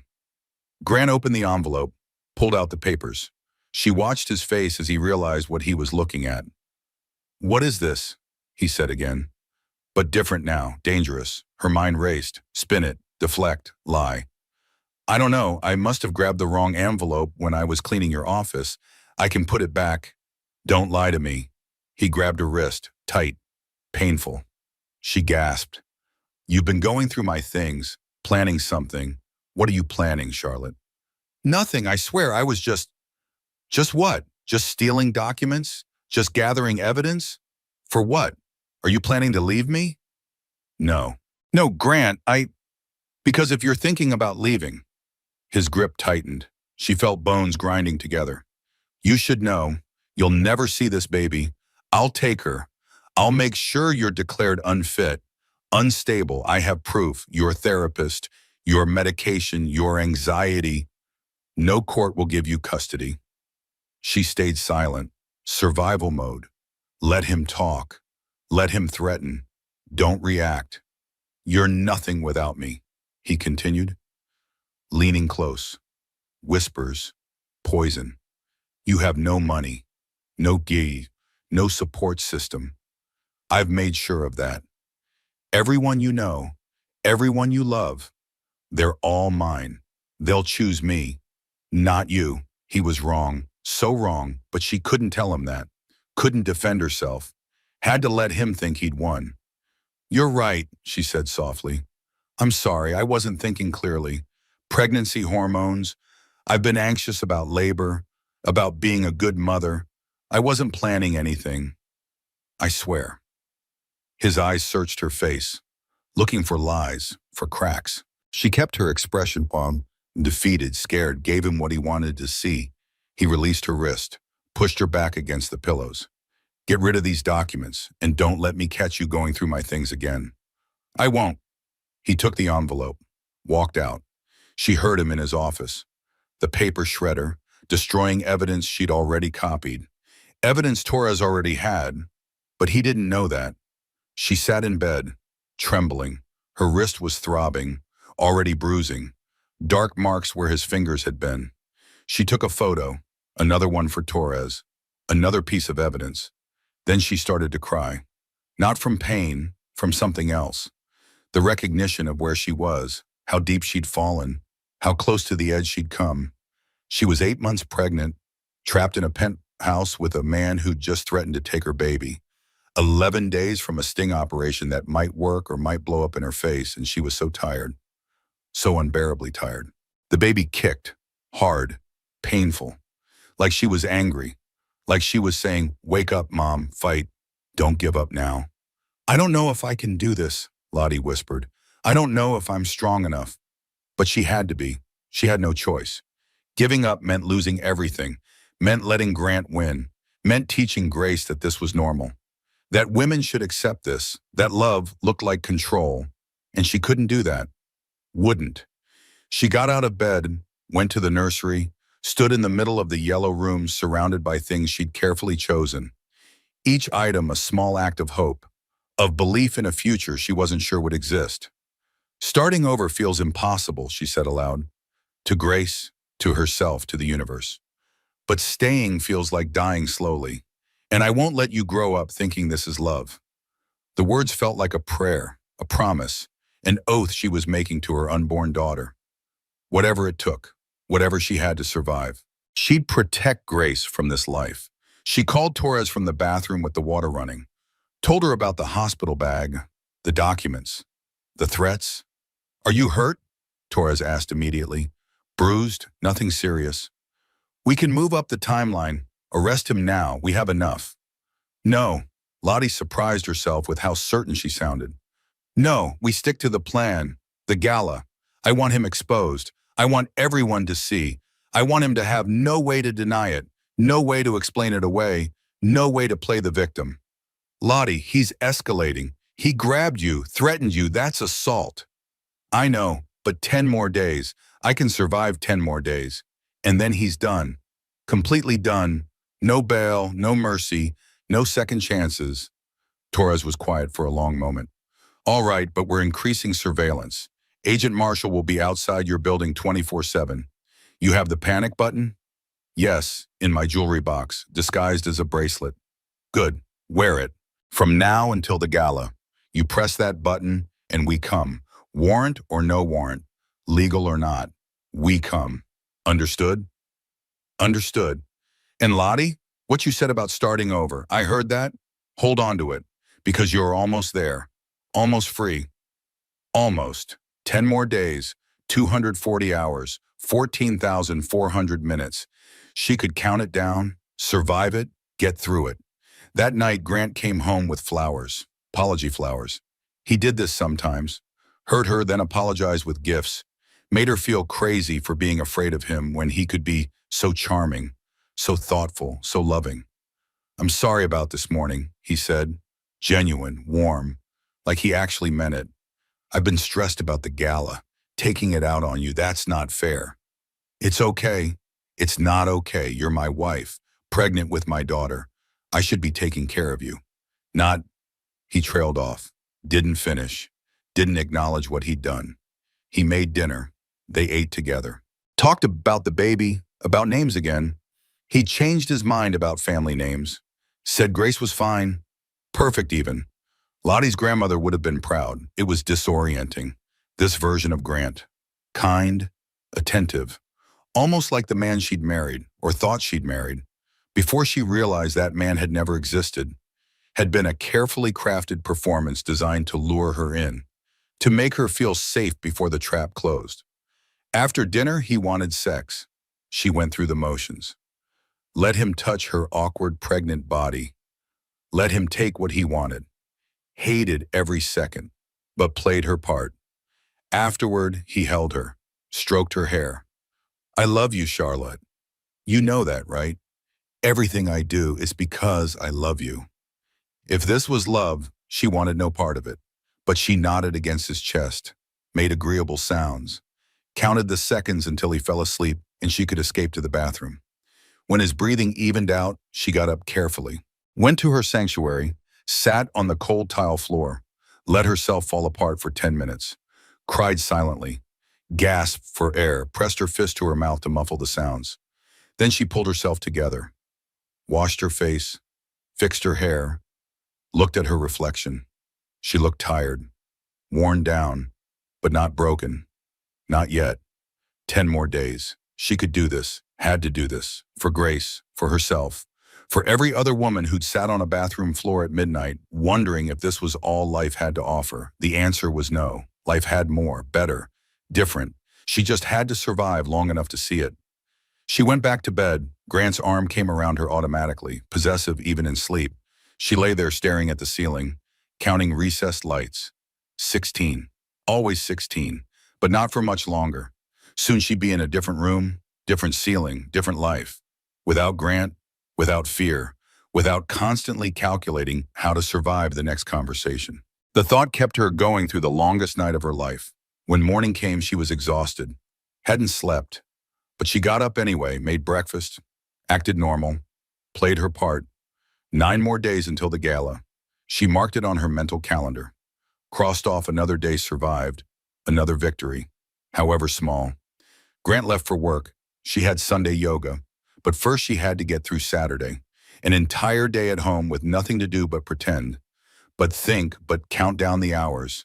She cleaned, reorganized the nursery for the 4th time, folded and refolded baby clothes, did everything she could to stay busy, to not think, to not let fear consume her.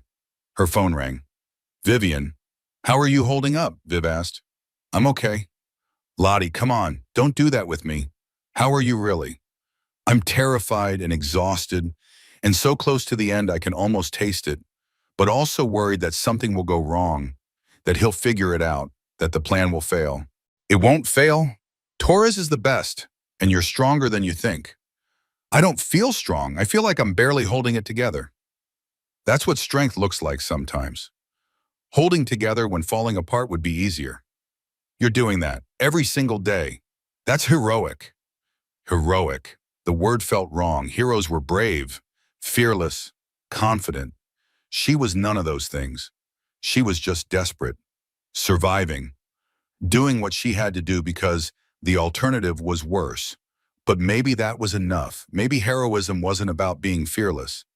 Maybe it was about being terrified and fighting anyway. 9 more days, Lottie said. 9 more days. You've got this. After they hung up, Lottie sat in the nursery rocking chair, put her hands on her belly, felt Grace moving, still strong, still fighting for space, still reminding her what she was fighting for. You saved me, Lottie whispered. Before you were even born, you reminded me I was worth saving. The baby kicked hard, agreement, or maybe just stretching. But Lottie chose to believe it was agreement, chose to believe her daughter already knew, already understood. They were in this together. Mother and daughter, survivor and future, past and hope. 9 more days until freedom. 9 more days until the truth came out. 9 more days until Grant Reynolds learned that destroying women had consequences. Lottie rocked slowly in the chair, watched the city through the nursery window, imagined a different view, a different life, different everything. Soon, so soon.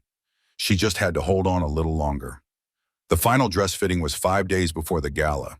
Margot the seamstress welcomed Lottie with sympathetic eyes. She remembered the last fitting, remembered Grant's cruelty. This time Grant wasn't there. He'd sent Lottie alone with his credit card and a text message. Make sure it fits perfectly. The champagne silk was beautiful. Even Lottie had to admit that. It draped over her 8-month pregnant belly like liquid gold, made her skin glow, made her look ethereal, almost otherworldly. You look stunning, Margot said, truly, like a goddess. Thank you. How are you? The question was weighted, careful, like Margot was asking more than just about the dress.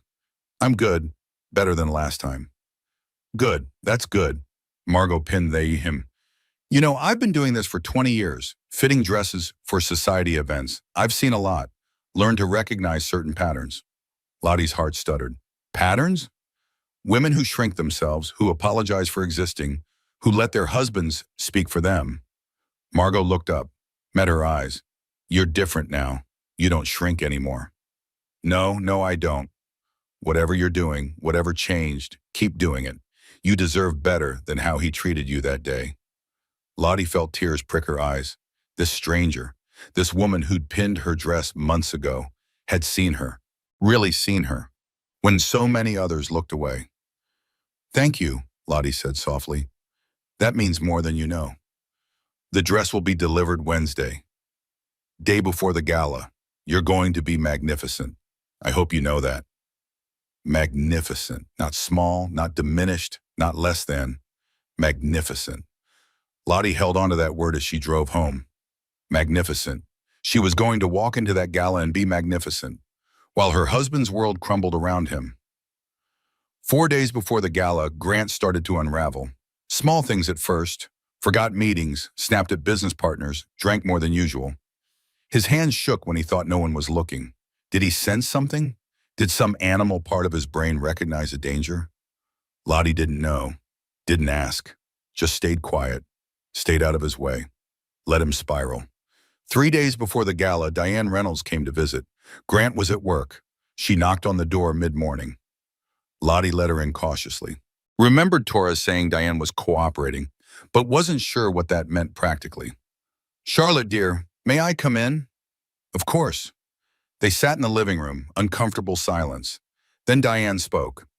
I owe you an apology, several apologies, for years of looking the other way, for defending him when you needed defending, for making excuses. Lottie didn't know what to say. I told myself it was different, Diane continued, that my marriage to Grant's father was unfortunate, a product of a different time, but that Grant would be better. I raised him to be better. Mrs. Reynolds, Diane, please. Diane, you don't have to. Yes, I do. You asked me that question weeks ago, remember? You asked if my husband hurt me. Diane's hands shook. She folded them in her lap. The answer is yes, for 40 years. And I did nothing, said nothing, made myself small so he could feel big. Told myself I was protecting my children when really I was teaching them that this was normal, that this was love. That must have been hard, Lottie said quietly. It was survival, just like what you're doing now. I see it, I recognize it, and I won't be complicit anymore. When they arrest Grant, when this all comes out, I'll testify. I'll tell them everything I witnessed. Every time he grabbed you, every cruel word, every moment of control, all of it. Even though he's your son, especially because he's my son. I failed him by not stopping this sooner, by not getting him help, by enabling his worst qualities. But I won't fail you, or my granddaughter. She deserves to grow up in a world where this isn't normal, where women don't have to shrink. Lottie started crying, couldn't help it. This woman who'd been her enemy, her critic, her judge, was now her ally, her witness, her support. Thank you, she managed. No, thank you, for having the courage to stop him, for protecting my granddaughter from the legacy I almost perpetuated. Diane reached over, took Lottie's hand. What's her name? You must have decided by now. Grace, after my grandmother. Grace, that's perfect. Grace for the grace it took to survive. Grace for the grace of a new beginning. After Diane left, Lottie sat in the quiet penthouse and felt something shift. She wasn't alone, wasn't fighting by herself, had allies, had people who believed her, who saw her, who would stand beside her when the moment came. 2 days before the gala, Grant came home early, found her in the nursery. She was organizing baby clothes for the 100th time. Nervous energy, needing to stay busy. Are you ready for Friday? He asked. I think so. Remember, smile, look happy. Don't embarrass me. I won't. Good. He walked over, touched her stomach. First time in weeks. This was bad timing, but we'll make it work. Family man image. Could actually help the business. He was talking about Grace like she was a prop, a photo opportunity, not a person, not his daughter, just another tool for his image. Right, Lottie said, kept her voice neutral. After the baby comes, we'll get you back in shape. Personal trainer, nutritionist, I want my wife back. His wife, like she was a possession that had been temporarily damaged and needed restoration. Not a human growing a human. Not a woman who'd carried his child for 9 months. Whatever you think is best, she said. The words tasted like ash. He kissed her forehead, left the nursery. She stayed there, counted to 100, breathed one more day after today, then the gala, then freedom. The next day passed in a blur, last-minute preparations. Grant was obsessive. Everything had to be perfect. The seating chart, the menu, the music, the schedule. He reviewed it all a dozen times, changed details, second-guessed decisions, drove the event planners crazy. Lottie stayed quiet, let him spiral. Knew something none of them knew, that this gala wasn't what he thought it was, that his perfect event was actually a perfectly constructed trap. That night she couldn't sleep, lay awake running through the plan, everything she had to do, everything that could go wrong, every contingency Torres had prepared for. The necklace would be delivered tomorrow morning. Agent Winters disguised as a jewelry courier. Lottie would wear it all day, get used to it, practice pressing the panic button, make sure everything worked. The dress would arrive tomorrow afternoon. She'd hang it in the closet, pretend to be excited, play the role of the eager wife. And then Friday, the gala, 500 federal agents. One husband who had no idea what was coming. She put her hand on her belly, felt Grace moving, still awake, still restless. Maybe she could sense her mother's anxiety. Maybe babies knew more than anyone gave them credit for. Tomorrow everything changes, Lottie whispered. Are you ready? Grace kicked, hard, like she was saying yes, like she was saying let's do this. Lottie smiled in the dark. Her daughter had more courage than she did, had been fighting for space since conception, had been demanding to be seen, to be acknowledged, to take up room in a world that told women to be small. Grace was already a warrior, already a survivor, already perfect. I'm going to protect you, Lottie promised. I'm going to make sure you never know what it's like to be afraid in your own home. Never know what it's like to apologize for existing. Never know what it's like to make yourself small so someone else can feel big. She drifted off sometime near dawn, slept fitfully, dreamed of the gala, of Grant's face when he realized, of 500 agents revealing themselves, of freedom. When she woke up, it was Thursday, one day until the gala, the last day of her old life, the first day of whatever came next. She got up, made breakfast, went through the motions, and waited for the necklace to arrive, for the dress to be delivered, for the final pieces to fall into place. Grant left for work early, last-minute gala preparations at the venue.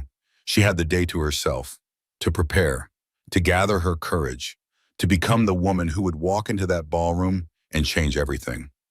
At 10 a.m., the doorbell rang. The necklace. She signed for it, closed the door, opened the velvet box with shaking hands.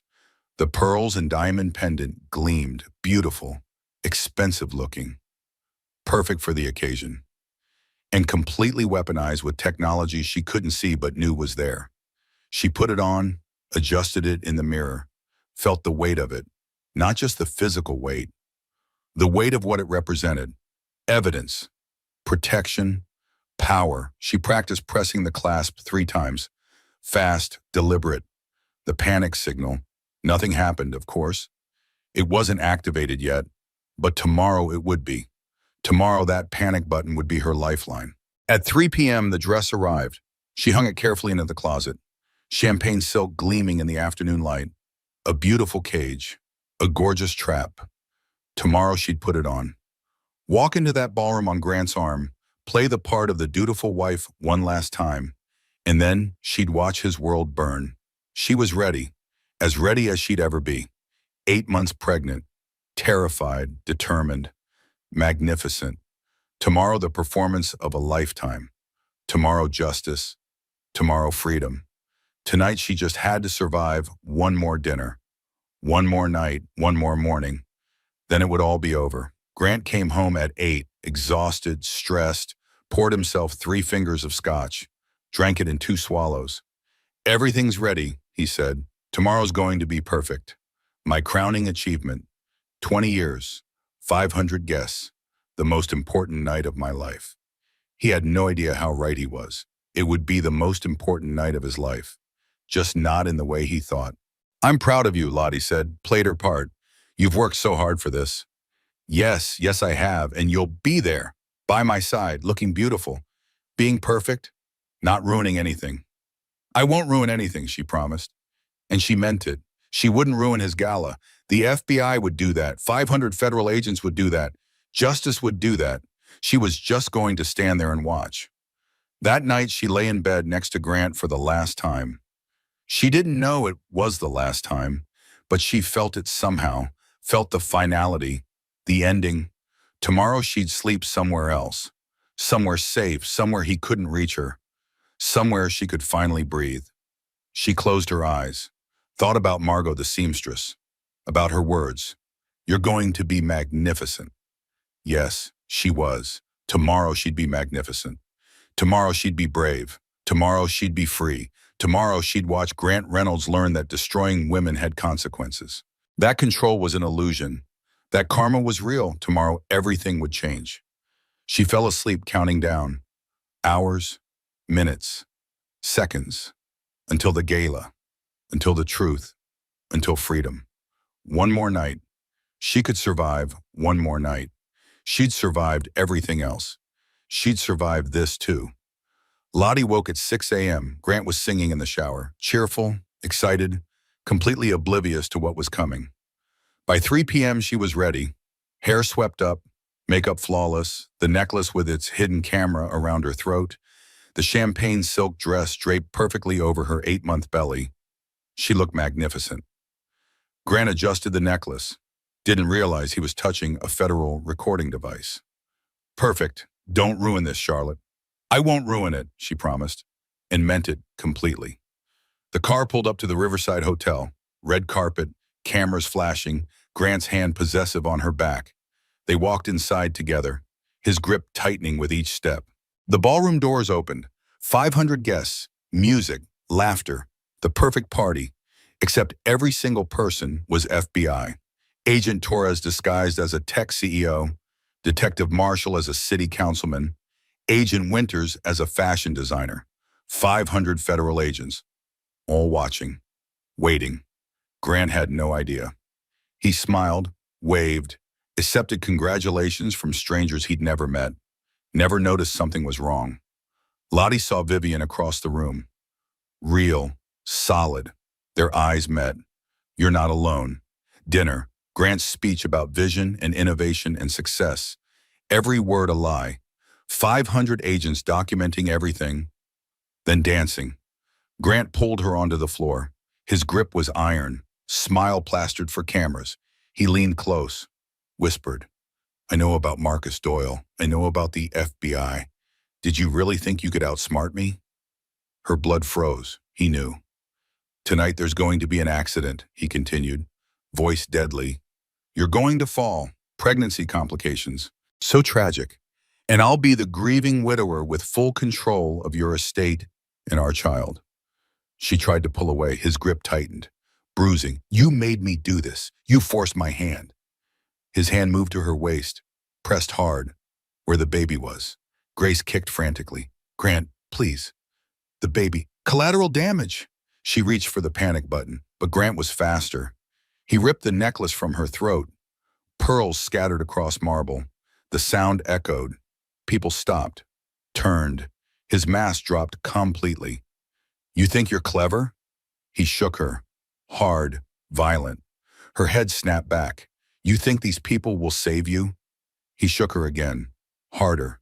She felt something warm. Blood running down her legs. The baby. No. Grant, stop! The baby!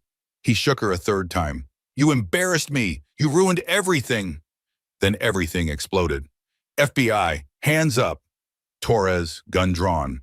Marshall tackled Grant, hard. 20 agents swarmed, 50, 100. Every guest revealing badges, weapons, federal authority everywhere. FBI! Federal Marshal! Get on the ground! Grant fought, screamed, and he's, you can't do this! I'm Grant Reynolds! I own this city! You're Gala? Torres kneeled beside Lottie.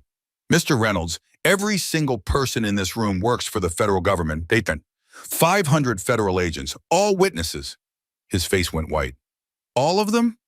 Every single one. We built this entire event just to catch you. Lottie was on a gurney, paramedics everywhere, blood, pain, contractions starting. The baby, she managed. Please. We've got you, both of you.